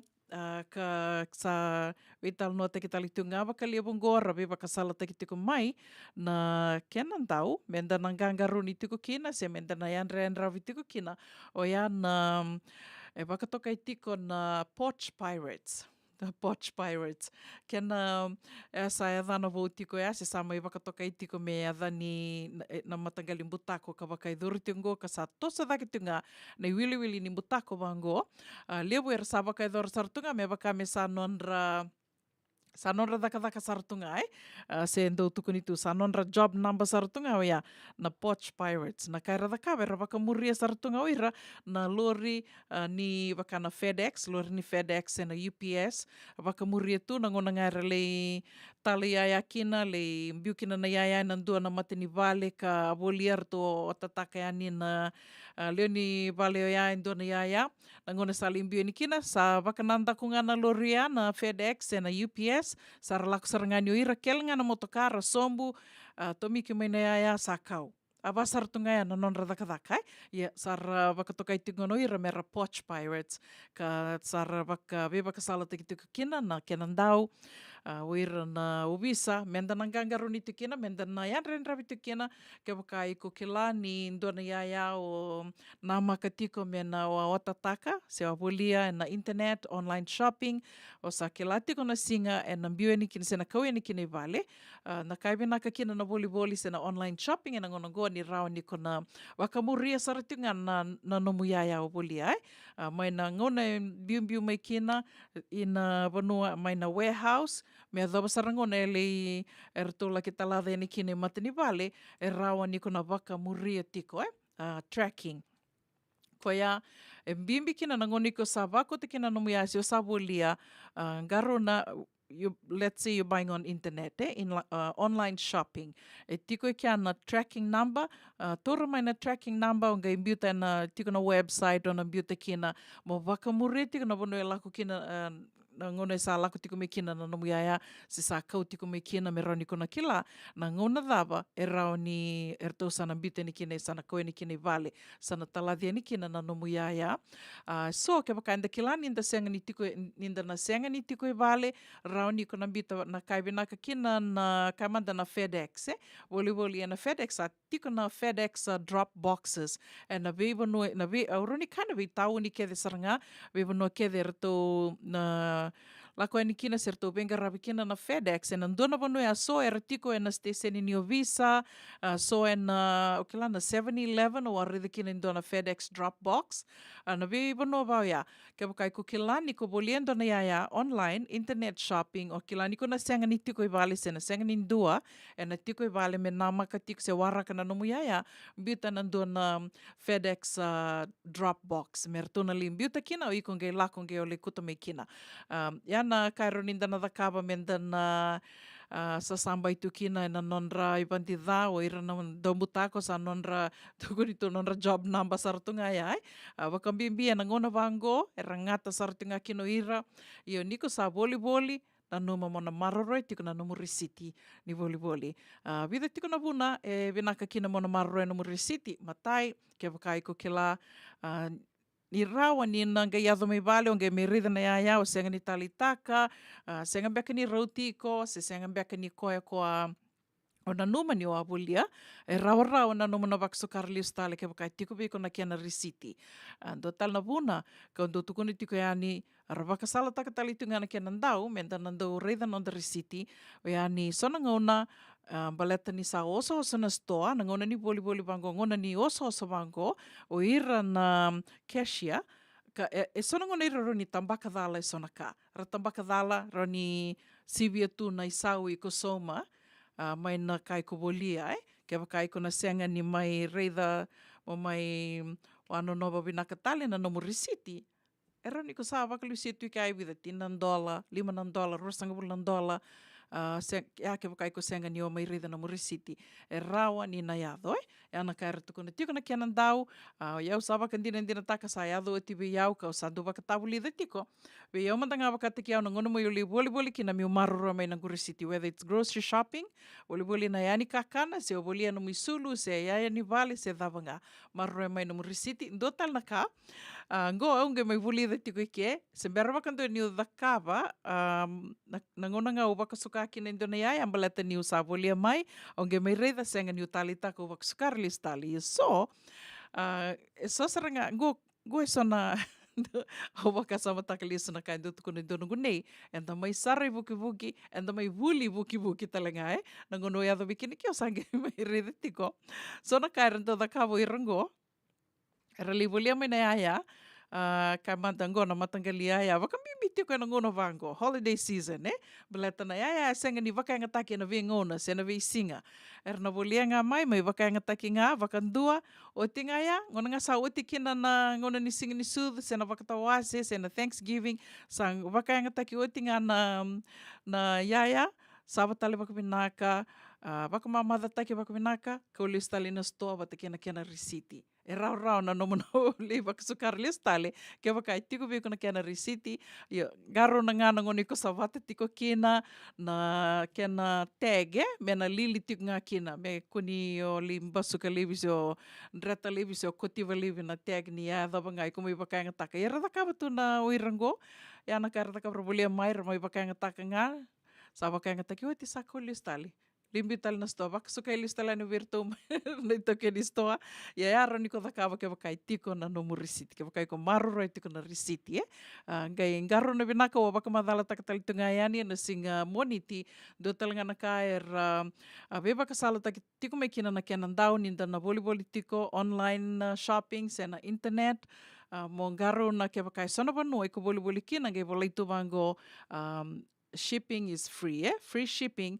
Yan doon menda na yan ren rabisar nga kinambaleta ni yan doon na endua na ngoni sala rabaka nga takatiko ir nan doon butako me rabisi wati kina me lewe raboli kina karena ngai imbuta koda ser ngai baka nga takan na ituk-tuku nomu personal information sena nomu credit card, sena debit card, sena nomu nambang beka ni account ni mbange i computer ena nomu boli-boli ya ena raw sara nira buta koda sera baka nga taka mer laki boli kina so nga nakamin dan na yan ren rabi tiko kina baka bimbi na ngona tiko ni boli ka do lebu talanga ngona lebu weekend do turi labo baka lebu na ngona bango holiday season lebu beka na boni sindo lako mai lebu talanga na lomanda da sabi bulia ke nga na kangongongo o te anda gai senga ni an rawa tiko na ilawa na kena sa lako tiko sena nonda laki wakainga taka tiko na nonda card senga tiko ninda reida wakavinaka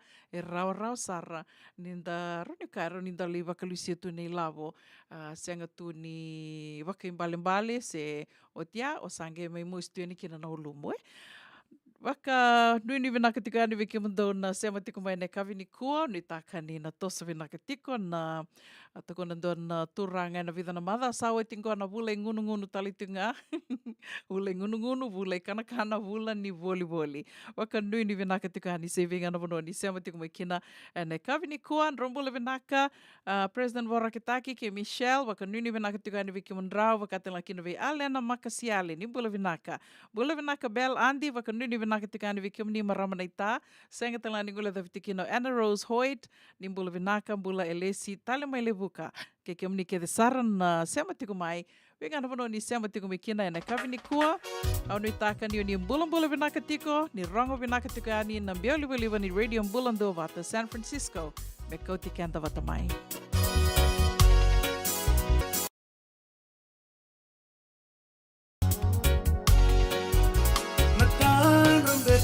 Bakayan rachian Yurai viko isenong sherikan Iloko linimbula bakadenu Ay loloma veriko keia Gai bakamusa nakina mangosa Kasi nasaran ninangai beisan Ni velomani esa tomani reki Isalu akitu nimbula marang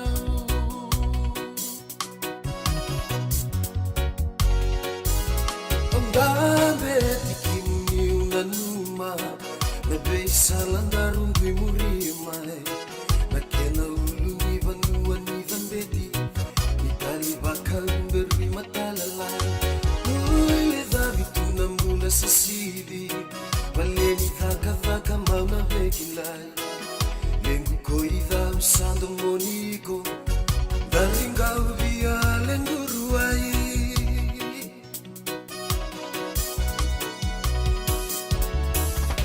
Subuleni aku ilau Kau nireki nina sarabeyau Narewana ninamu ya useni kau Kau masunjina nai bau Kau mai tete wai boli koyau Numai dereka na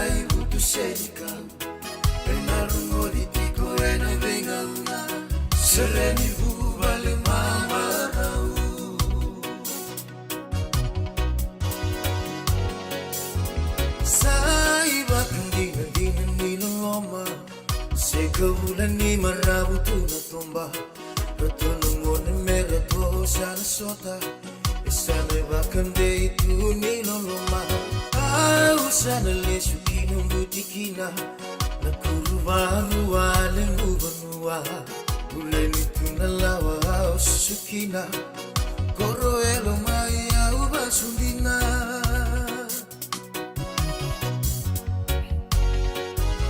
Sala sena nyumbe tanda walenga Osana deno lewa mokina Dingin donungaru wadakava Wakala suina bebo sakerenga Petaura nalinga gundaru yande Rakibina kasemendau ratida Enda ikina singani mataka Kena vei ngau na kerenga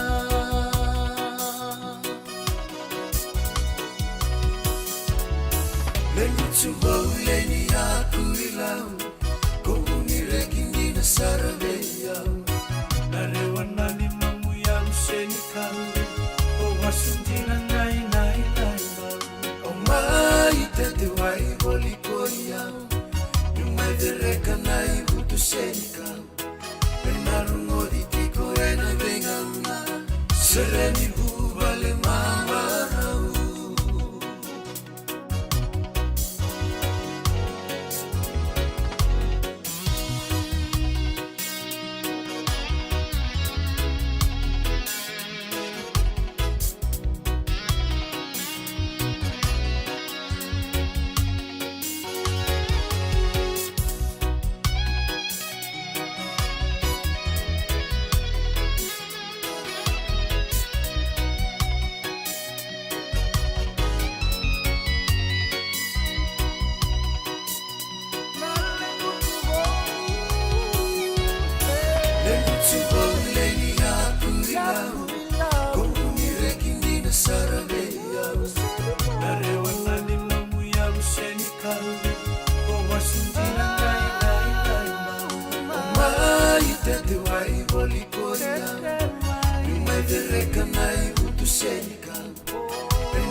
do yan rubina kana maraman na ita.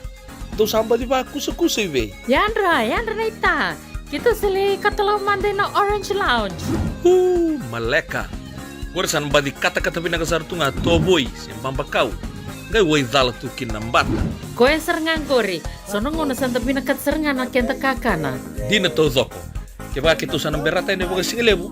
Kita sana gali bagai kabin ngaya ni kena. Na Orange Lounge, katalaw baga singalebu sa bugay kabi, baraw tayo ito baga manggo sanggay to toka na buno ni kana.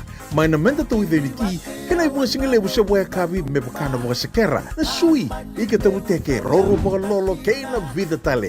Giraraw mo kila na menu ni singoya, na Orange Lounge, tolo-tolong dua, Orange Street, Santa Rosa. En dua tala na tamar ni Bingarabi ni Divine Group of Companies. Dola mena wala kaloka na mataka, kina wala kaloka anambongi moniti kina singatambo na Orange Lounge. Tolo-tolo dua, Orange Street, Santa Rosa.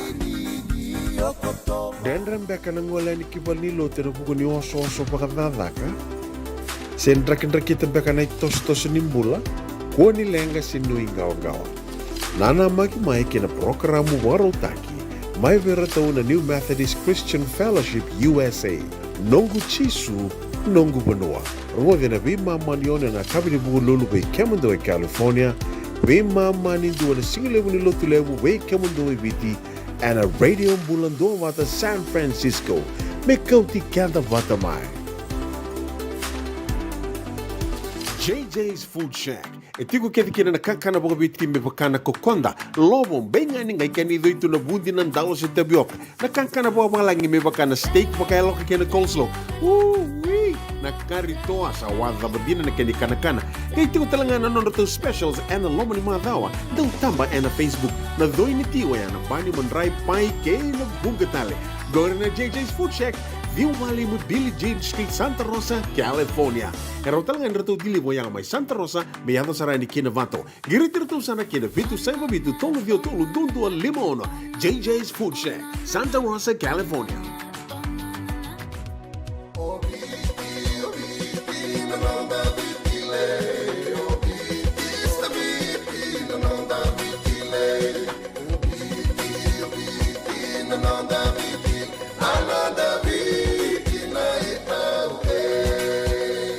Nanonda biti, ke ngasini buli paulange reki. Rungodi ena 5 na kaloko ena kabini lotulebu, vei mundo e Amerika. Tini karua na kaloko ena singalebu ni baka romboka, vei mundo mai viti. Ena radio mbula tua wata, San Francisco me kauti kenda watama. Kemundo bakando tunga mai viti, sa baka matalau na namundo kobati. Sa lemu na kemundo tinika na tinimbulu makau na bisikete na rewa bata, red cow, whoopoo. Dasa kusi masarangan na ikatungo, gamay tutala na kenuribondo kenambele. Pai, correct. Da boleh mai ve. Oi, dosa itu ni kila. Kita boleh ngamai na Maulimat. Tok ngangko i Santa Rosa. Mai ve? Na Maulimat, wele. Doko na nonda business na ngoli tau kaya Amerika. Doko sa mai. Do mai boleh na Maulimat. 4525 Montgomery Drive, Suite 2 and 3, Santa Rosa, California. Radio Bulando Vata, may kauti kanda vatamay. May San Francisco ki burubura. Sema maing gay wasya yani.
Sarabanua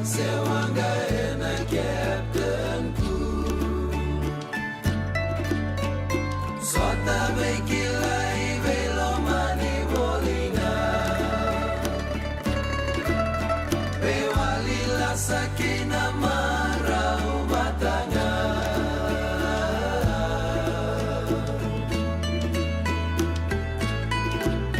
Borosi ula serau Mainai dambe ni singa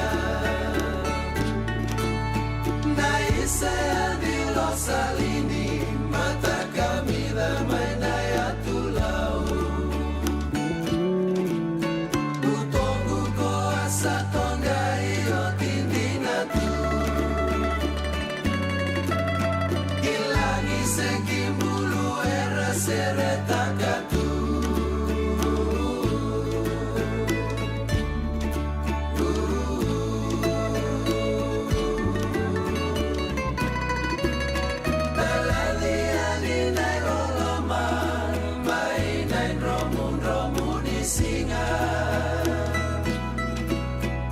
Sawana barata isi veandi lonongu mata kamida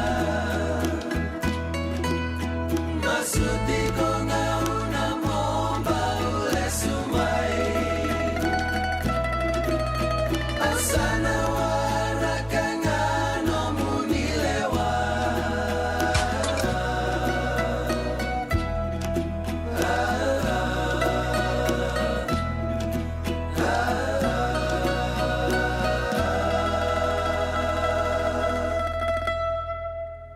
Totoka nei talanoa ke Andy Losalini o ia me wakaerto mai seratak tukani weekenda na Black Rose and a kabi ni buke lulu en dindai ne ke rusanga bula ka dioni singa ni bula November no itaka ni bulan binaka tiko no itaka talanga ni rongo binaka tiko ani na biau liba ni radio bulan do vata se venga na bono ni sema tiko mai kina and a kabi binaka ni buke lulu en dindai ker tunga ker oninge wa seto nga yani na nonda to bata ndo toka na like ndo na share follow us wakatelanga kina na Instagram ke na YouTube. Tiko talanga na radio bulan do vata YouTube.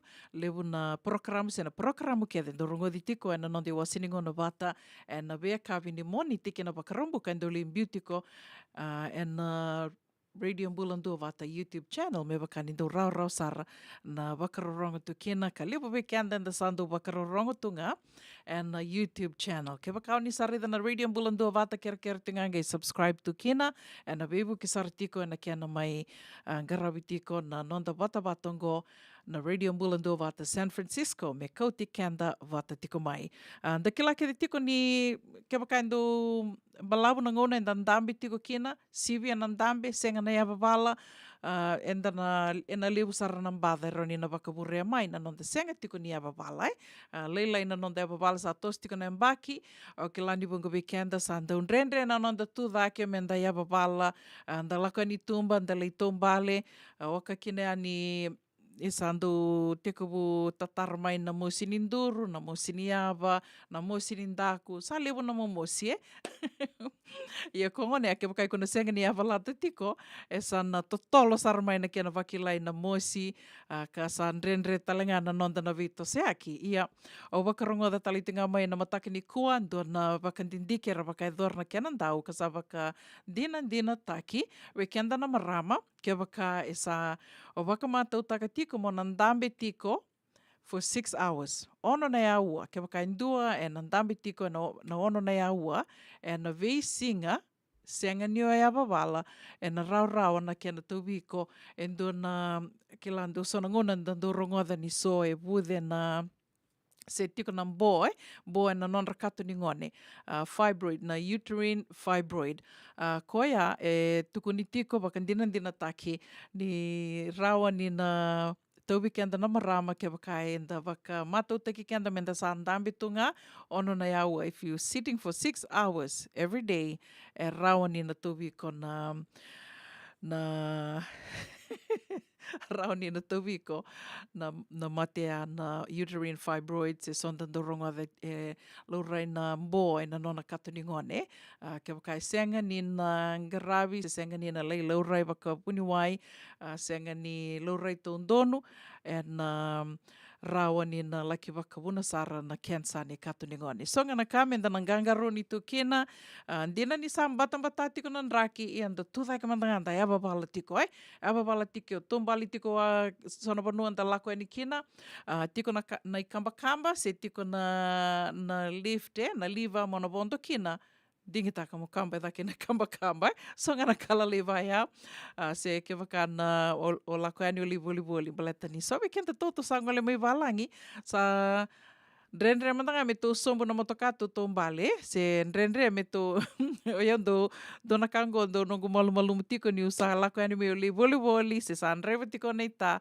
e una sanga me wangara endo na bono e lala tiko dona kel ni motoka e lala tiko me vole ka sartonge katumba me le kina me unge duri lo ni sto ia to sanga me to vakamata te kenda to me to kele toka mai vakayao me roni to tombale kina me roni Baumbala toka na pono tutung balik kina ya then na stoa. Asange tutungan nunggu bakasam. Senga, oye undo lebu tu nunggu ya babal na visinga lebu nunggu kamba daki siro sombuti kana kamba ibale na visinga ya saruti uti kana nunggu ya babal. Iya.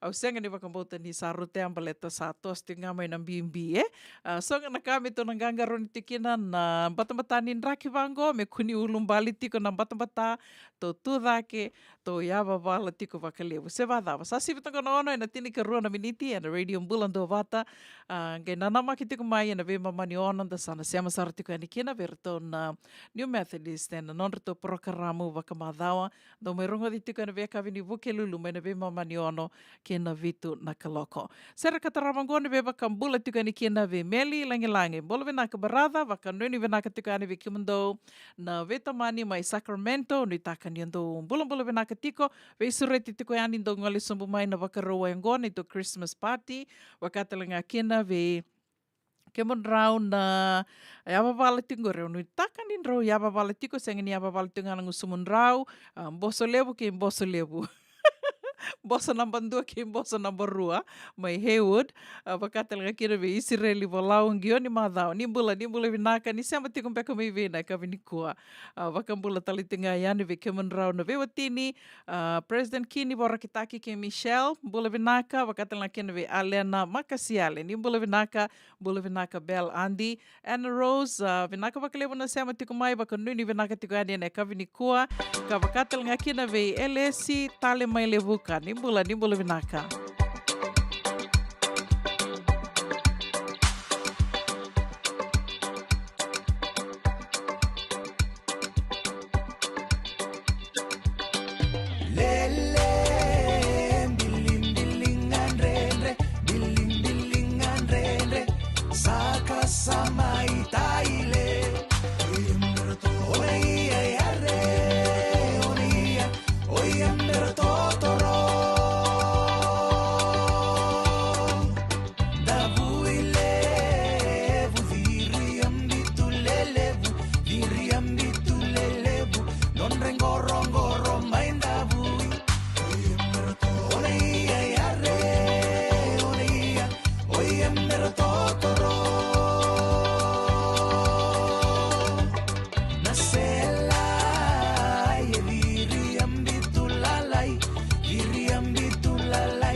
mera totoro mai no mi sada unre nambongi vale ni dina levu mai ore ia yare ore ia oia mera totoro mai tai somebody nanu mamai vale ni mbia levu mai ore ia yare ore ia oia mera totoro Sunday lolo na ua satangamu ravasua satangamu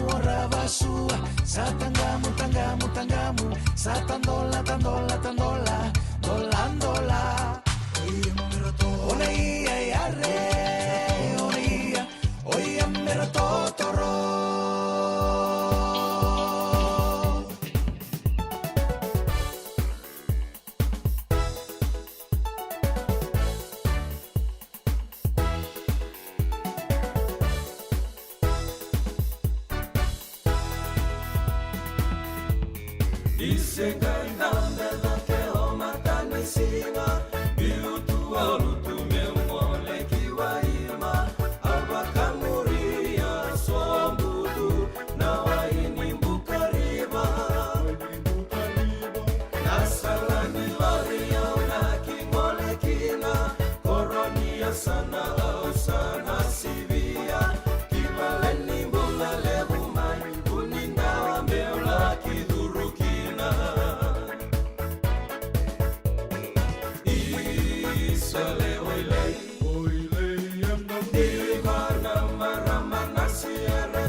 E senga dina ni kara rawa na daka waka kekiwa.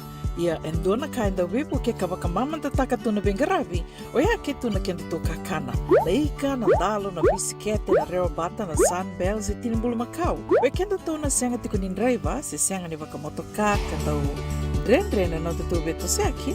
Erto sa tu wakarau na Divine Pacific Food Mart mai Sacramento merto talaveani na nung ni voli.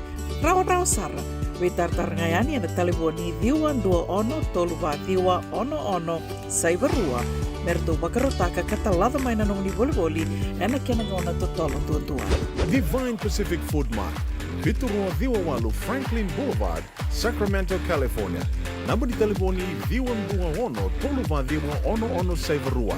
Erto ngarama talanga ni kena lewaka sumburi ani nanomu yaya.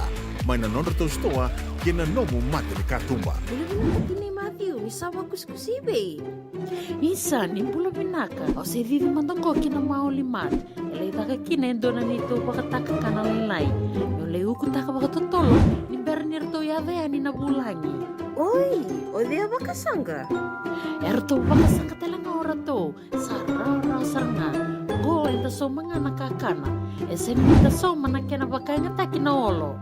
Oi, okay. Nagsaraman da kilatiko. Maoli Mart, 555 Montgomery Drive, Suite 2 and 3, Santa Rosa, California.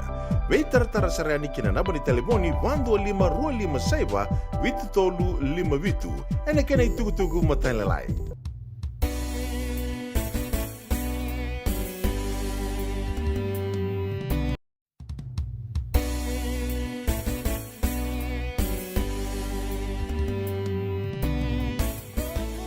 Nongu chisu nongu banua. Dorongo na vima mani ono kina vitu ene kawani bugululu we kemada we California. We mani rua ene kawi kina tolu ene singalewu ni lotilewu we kemada we viti. E warotaka na New Methodist Christian Fellowship USA. Rongwande ene Radio Mbulando vata San Francisco me kauti kenda vata mai.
Ia sandina sarau masuta mendana mai veto manita lena kavi ni mataka ngono vatanga vano vatanga sana mai dava talitonga kena non dai wasini ngono vata ia anda sana sema sarata lea niongo kin non rito i wasini ngona na New Methodist USA non rito wasini ngona vakarota kitiko anda do mai sema tiko ani kina kerto ena vea kavi ni vuke lulu ena radio mbulando vato ia mai na vema mani ono kina vitu na kaloko au sana mai dava tiko kena munito kaningo una vuninda kua wakanuni vinaka ni na marui tiko na mbula ena kavi ni kua mataka ni kua mbongi levu ni kua sevinga na bono ni sema tiko me kina me dava na ngauna dana ge me veronga din do motali tiko kina ni te wakadianga takamanda.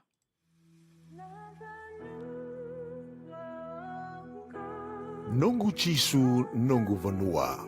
Warotaka na New Methodist Christian Fellowship USA and a Radio Mbulando San Francisco me County Kenda Vatamai.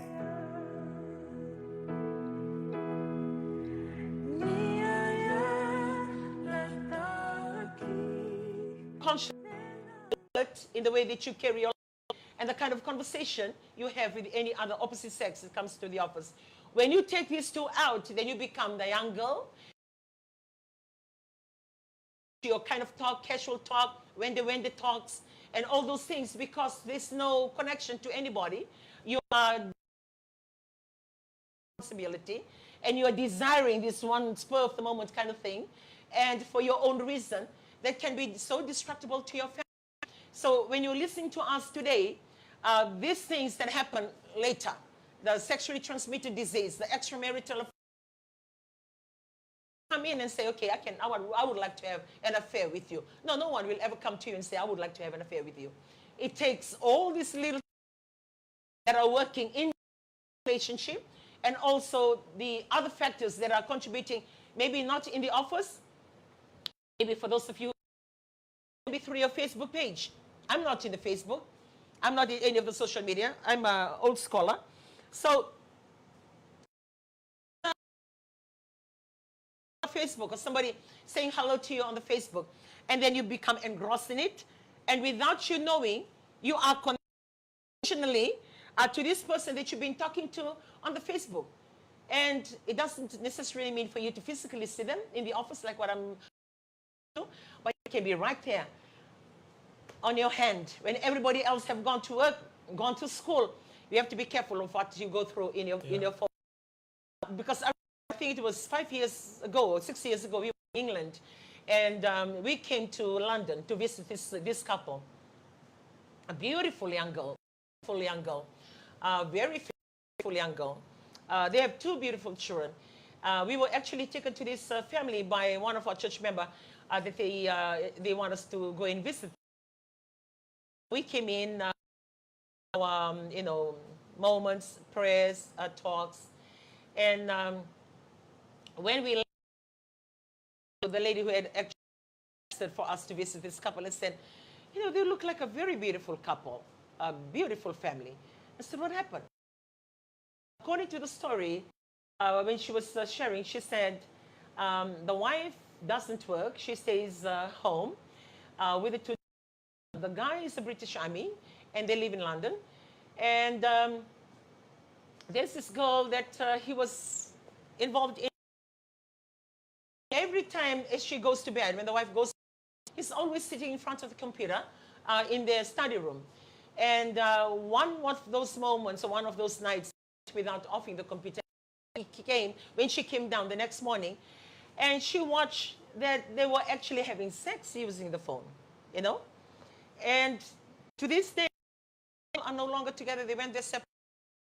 And he was having that affair through Facebook with a young girl all the way in Fiji. And that young girl came across and moved on. While with the 2 children, I don't know the story now because that was years back. I'm just bringing it here because those are the things that is happening. It's not just happening now, it has been happening, but no one has been highlighting or even talking about it. But I want to talk about it. We want to talk about it because it can benefit today. For you, it can be, I'm just, like somebody will come or your wife will come or your husband will come. Hey, I saw your post on the Facebook to that.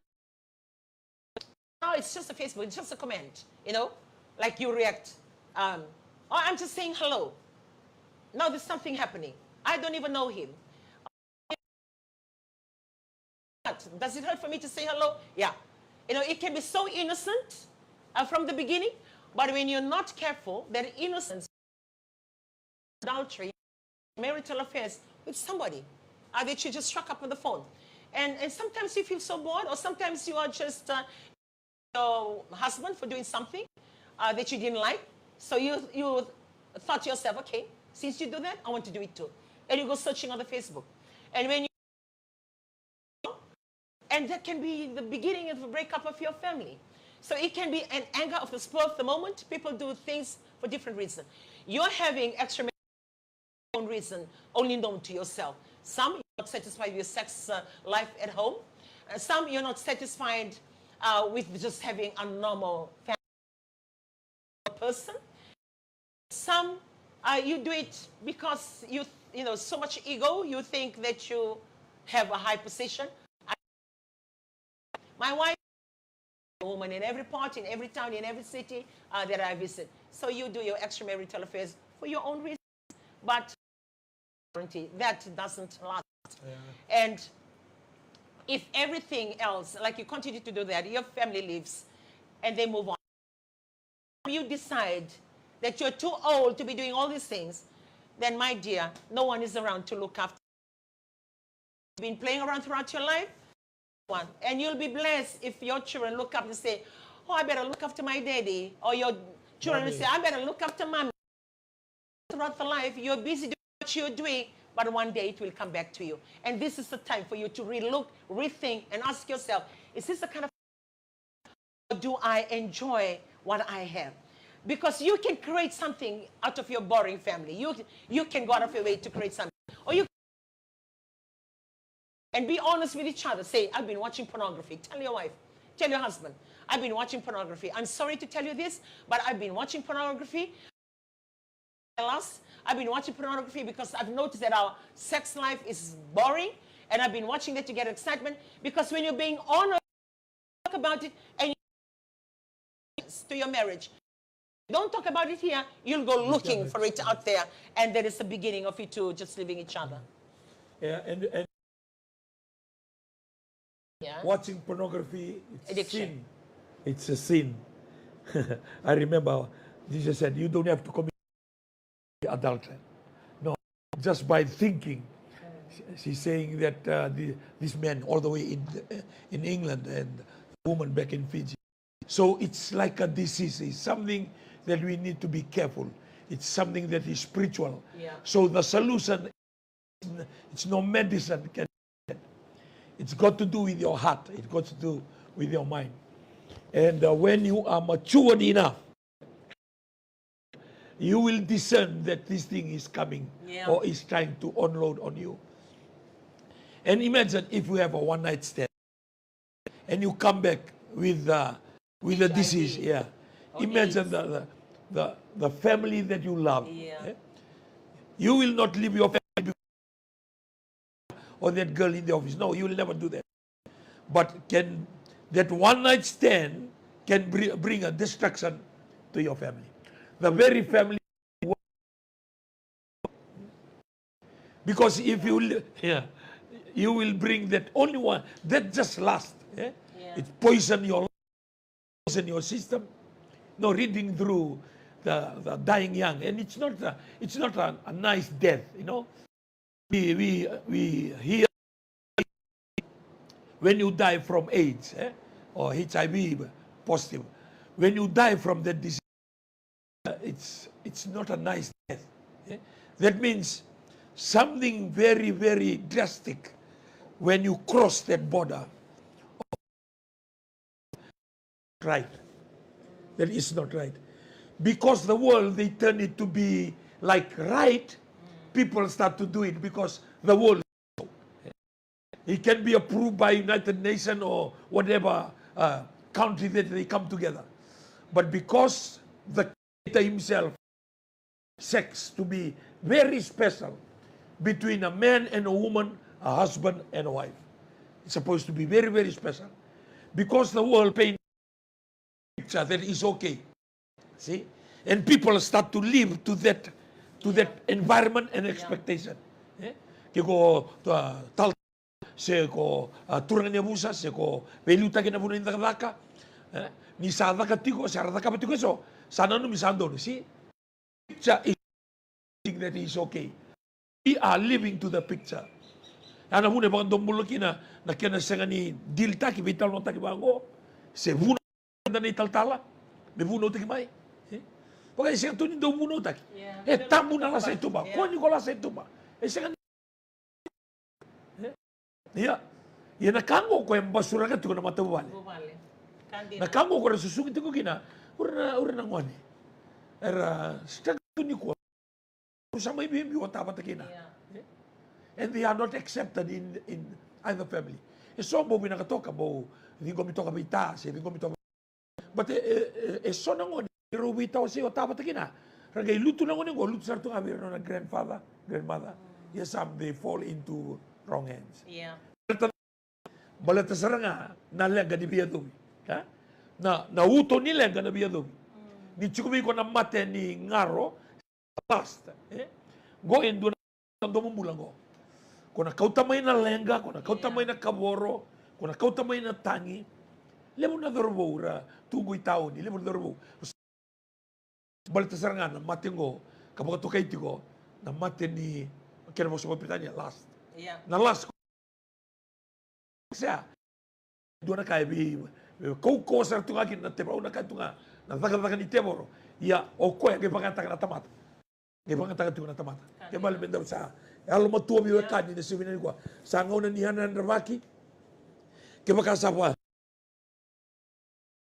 tu mo ko na stats sabi tu mo ko bita mo ko na HIV increase in 260%. Ke mundo biti tokei erambukete na ngone ni buli en dona undolu ana o se tol nemba ke na in the last 3 years ortona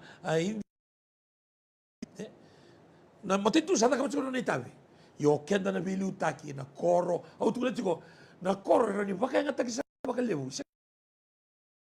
solotu ya kenda levena dindi solotu dindi matagali dindi usa karoni na ndambe vital no tagikina me kakuni na songo sa me ado tu tini dua bole sona songo sa singa tunga ini ngone le kina singa kune tiko sa tu ni tu mero sala tu ko kango ke sala tu ko kango ke kango rongo ruba ko tirurua sena turanga bagawati na elewa ngone elewa mai bagawati vida tuna lena o na tangane o ko edorbu kana bi matangani na kango me vital no taki ele muna ngon da vital no taka tu na bula raraba ena kanga ba kai labo na bula nga bi ko toro taka taki ya na moral value sange ka kaburu-buru tu nga senga vital no taka matango e vida tu na ni korongo matu bala kaboro sange tu kemi ni tal-tala dulo mai vitor ni usa do vital no man adaba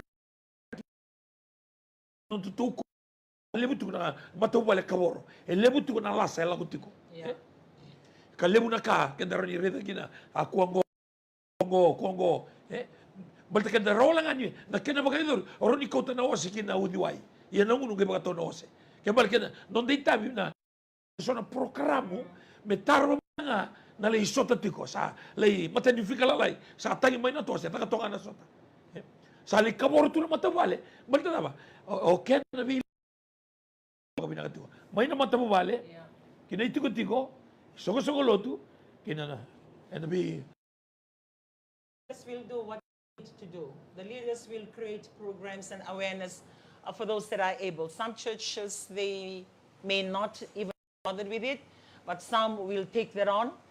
People are different. We cannot force these organizations or these village heads to do it. But like what Gasile was saying, what Pastor Art was saying today, that it will be beneficial to the people of our nation to be able to create that awareness. As long as you hear, and going back, tell me the fact for you to make the decision to do it, that's your choice. Like if I hear, like say for us, we are standing here, there's 5 of us here, we have 3 behind the camera. If we hear something, the same thing that we hear, I might choose not to do anything about it. 2 may choose. So however it's created may not be done by everybody who hears it, but at least a percentage of that group, some will take to it. And it's I think it's everybody have to play a role. It's not only on the village heads. It works in the village heads for those of you that stays in, like for Turaki, you have different houses going around the street. So the only place they might go to is a church, if they attend church, go to school, or they belong to a group, or if not, they are just not exposed to anything other than the TV screen you're watching right now. So you get to be hearing things of this nature talked about. And when we look back, looking at the whole curriculum in the whole school unit, because we are actually talking about adults and people like in their 50s, in the 60s, they are raping, they're doing this thing, they are moving on. And we talk about these children that are growing up, that are still going to school, and as they do, we are concentrating mostly on the academics and also the extracurriculum activities. They have rugbies, they have sports, those kind of thing.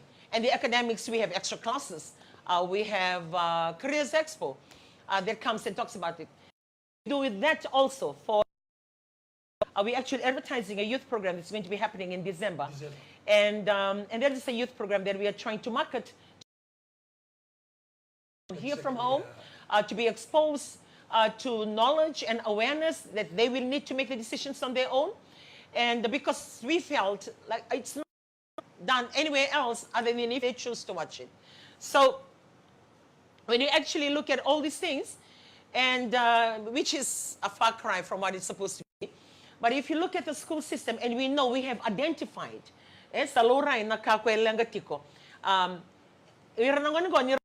like it, we see the things that we can see or report the things that are actually happening. But when they grow into their adulthood, there is no counsel. They are being all the books in their academics. They're being taught in the physical essence when they do all the extracurricular activities.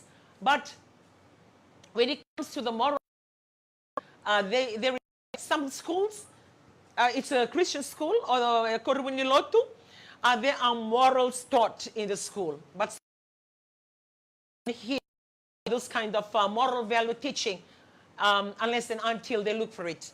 So another way of looking at it, if something that can be done or created from school level, just to be made as it can be, and awareness, to be taught. I don't know how you're going to include that, either to be included or part for choosing, like when you go for games or go for physical education, for you to be able, or for the children to be able to have a forum, these things when they are still in school, because they don't hear it from home. Most homes say to their daughters and say, okay, you don't have sex, or you make sure you don't do things. If you have a girlfriend, you don't do that. Most families, they don't talk to their children like that, but they need. Some schools, they have either spiritual enhancement, moral values. That subjects. So they talk on how to build up character. Yes. In some school, they have that. So like what he said, some schools have it, but it's not supposed to be depending on some schools who have it. It has to be, somebody needs to take ownership. If the Ministry of Education takes ownership of it, then they, because if it comes from the ministry or comes from the government, comes from that status, it will be something that every school needs to rise up to and take ownership. Other than only as and when some schools want to do it, because they see the decay, the moral decay the moral values is just keep on decreasing in school. Out for these things, try and salvage their school from, the indiscipline and everything that is happening. But if it becomes a curriculum, say for a half an hour a week, to have that awareness, just for the children or for the young boys and girls to hear the repercussions, hear, what happens because I believe some of these young girls, they don't even know that sex lead them, will make them pregnant. Some of these young girls, when they engage themselves into this sexual activity, they never know that they will get pregnant. I mean, it may sound silly, but I think some of them, they don't. They need to hear. And they need to hear it. This is what happened. If you do this, this is what happened. They need to hear it at the early stage of their lives, so it will ring a bell, or it will make them aware as and when they meet up with all these things, that they're able to, to make the right decisions in their lives. So we are not, we don't live our life other, or the parents are not doing their job, or the parents are not talking to them, or the parents will look and say, oh, they spend more time in the school should be doing this thing, should be doing this, the church leaders should be saying this, the church leaders should be able to do these things, or the village heads should. So I believe this should be enough finger pointing of who's responsible. Everybody needs to take ownership and say, okay, I am responsible. So look at your level of exposure, look at your level of your status, look at the level of, on not looking at others and say, you should do that, or they should do that. I don't believe that.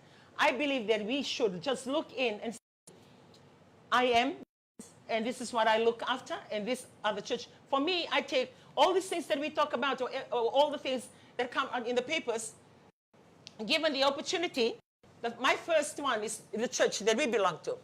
Because we are in a position or in a platform for us to share and listen. And they listen to what we say. So whatever that I hear from here, I couldn't care less what the other organization is doing, or the village head should be doing that. No.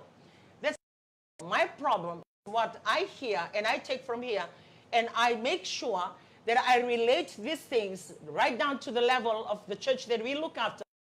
If you haven't heard, hear it. This is it. If you don't know it. This is it. And if you are not aware, be aware. This is it. And whatever the information that is laid out or executed from our level, then it's everybody's decision to do that. We don't force them to make the decision, but we help them to make the decision. So as we talk about these issues that are contributing factors in marriage breakup, family breakup, death because of HIV, and all these things that are shortening people's life. People are dying young. People keep on losing their weight, and sometimes they don't get for it because they continuously think, oh, it's just one of those things. I'm just losing weight, or like not even know. And then when they're being tested or post-mortem, then they realize, why, this person died of AIDS, or this person died of untreated HIV. And then the realities speak, but the people have died. So people are dying young. And the benefit of just talking about these things, this family table talk, because it can save a life of whoever is listening in today. It can save a marriage, and also it can save a family. So whatever you do, it's the individual that does the choices. It's the individual that makes those choices. It's the individuals that actually choose what. So you, as the individual, you say to your life today, what do you really want? Do you love your family? Are you content with your family? You're content with your children? Because if you go out looking for it. Because if you love who your family are, you will be so happy for them. And home, to school, when you leave home to go to work, you'll always remember your family because you have a responsibility to your family. But when you're not engaged, the tendency to do whatever you want to do that can lead you to trouble is very rife. So parents, engage with your children. And we're trying to eliminate the absenteeism from home. If we have been socializing the whole week, drinking, club crawling from Monday to Friday or to Saturday, I'll keep some of the days for you to be at home. Just engage with your children and tell your children that you love them. And sometimes when we look, they've grown out and they're living hope. And then you begin to realize, why I felt like I've never spent any time with my children because you're always absent from home. Find the time, engage with your family, engage with your children, because there's a lot of moral decay. We are in a state of decay. Like, things are decaying away. It's no longer here. The integrity that we once had, it's no longer here. The professionalism that we once performed, it's no longer here. Everybody's just being casual with their life, just living the life to live, and then there is no class in our living. So, just another reminder from this family table talk to your home or to wherever you're listening from. You have been engaged in all these things or committing extramarital affair, tell that woman, go back, enough, I love my family. Or if you're a woman, tell that man, enough, I want to go back to my family and I love. That love for your family, it carries a long way, because that short term or whatever relationship that you're having right now, it doesn't last. Well, the very family that loved you for who you are may be no longer there. So appreciate your home, appreciate your family, and hug each other. Tell them that you love them. Hug your children and tell them that you love them. And I know as we come towards the end of this program, Class 8 exam on the other one, and now we have the year 13, and I believe the year 12 are also coming up with their external exam. So to those of you students who are studying, those of you students that are getting ready for your papers, do your best, because we believe, the end of a school or 4 years of being in high school, this is it, the determining factor moving forward of what you can be. And also parents, let's play our role, and just to make sure that they're good, and believe in them. And also pray for them if you're a Christian and believe in God, because where we end, somebody else is there with them as well. So love your family like you've never loved them before as we come towards the end of the program today. Yeah, we thank everyone for tuning in this morning, and we believe the topic that we discuss and share for this 1.5 hour will be very beneficial to every individual. And if you hold position wherever you are, you can also take it on. Not forgetting our young people. 13 is next week, and 12 you will begin next week. So we take this time to send our best wishes to everyone that we will be sitting, your external or your speaker. We believe you enjoy the secondary school life. For those of you that new work, new tertiary, or new university, or even you go overseas, we take the time to send all our best wishes to you. And also the family, as Randini already said, try to play our role as custodians, as a mother, as a father, as a guardian to those young people. They will be in that room doing their examination. So all the best. Once again, all the best. God be with you in the next examination. Also next week we will be greeting you all the way from Winnipeg in Canada. So we're looking forward to that program. And we thank you, and also thank my TV for this beautiful setup. Thank you, Chanati and Chavedi and Anna Ray and the team for bringing about the Poch out here in Turaki in my TV. So we thank you once again, and Vinakabakalevu, if you have nowhere to go and you're staying home, tune into my TV. There's a lot of church programs going, and I believe for the other broadcasters as well, as in FBC and TV1, but I can confidently speak because we have programs starting from 5 to 6, and we call it the Daily Campus, and we also have a 6 to 7 with Reverend.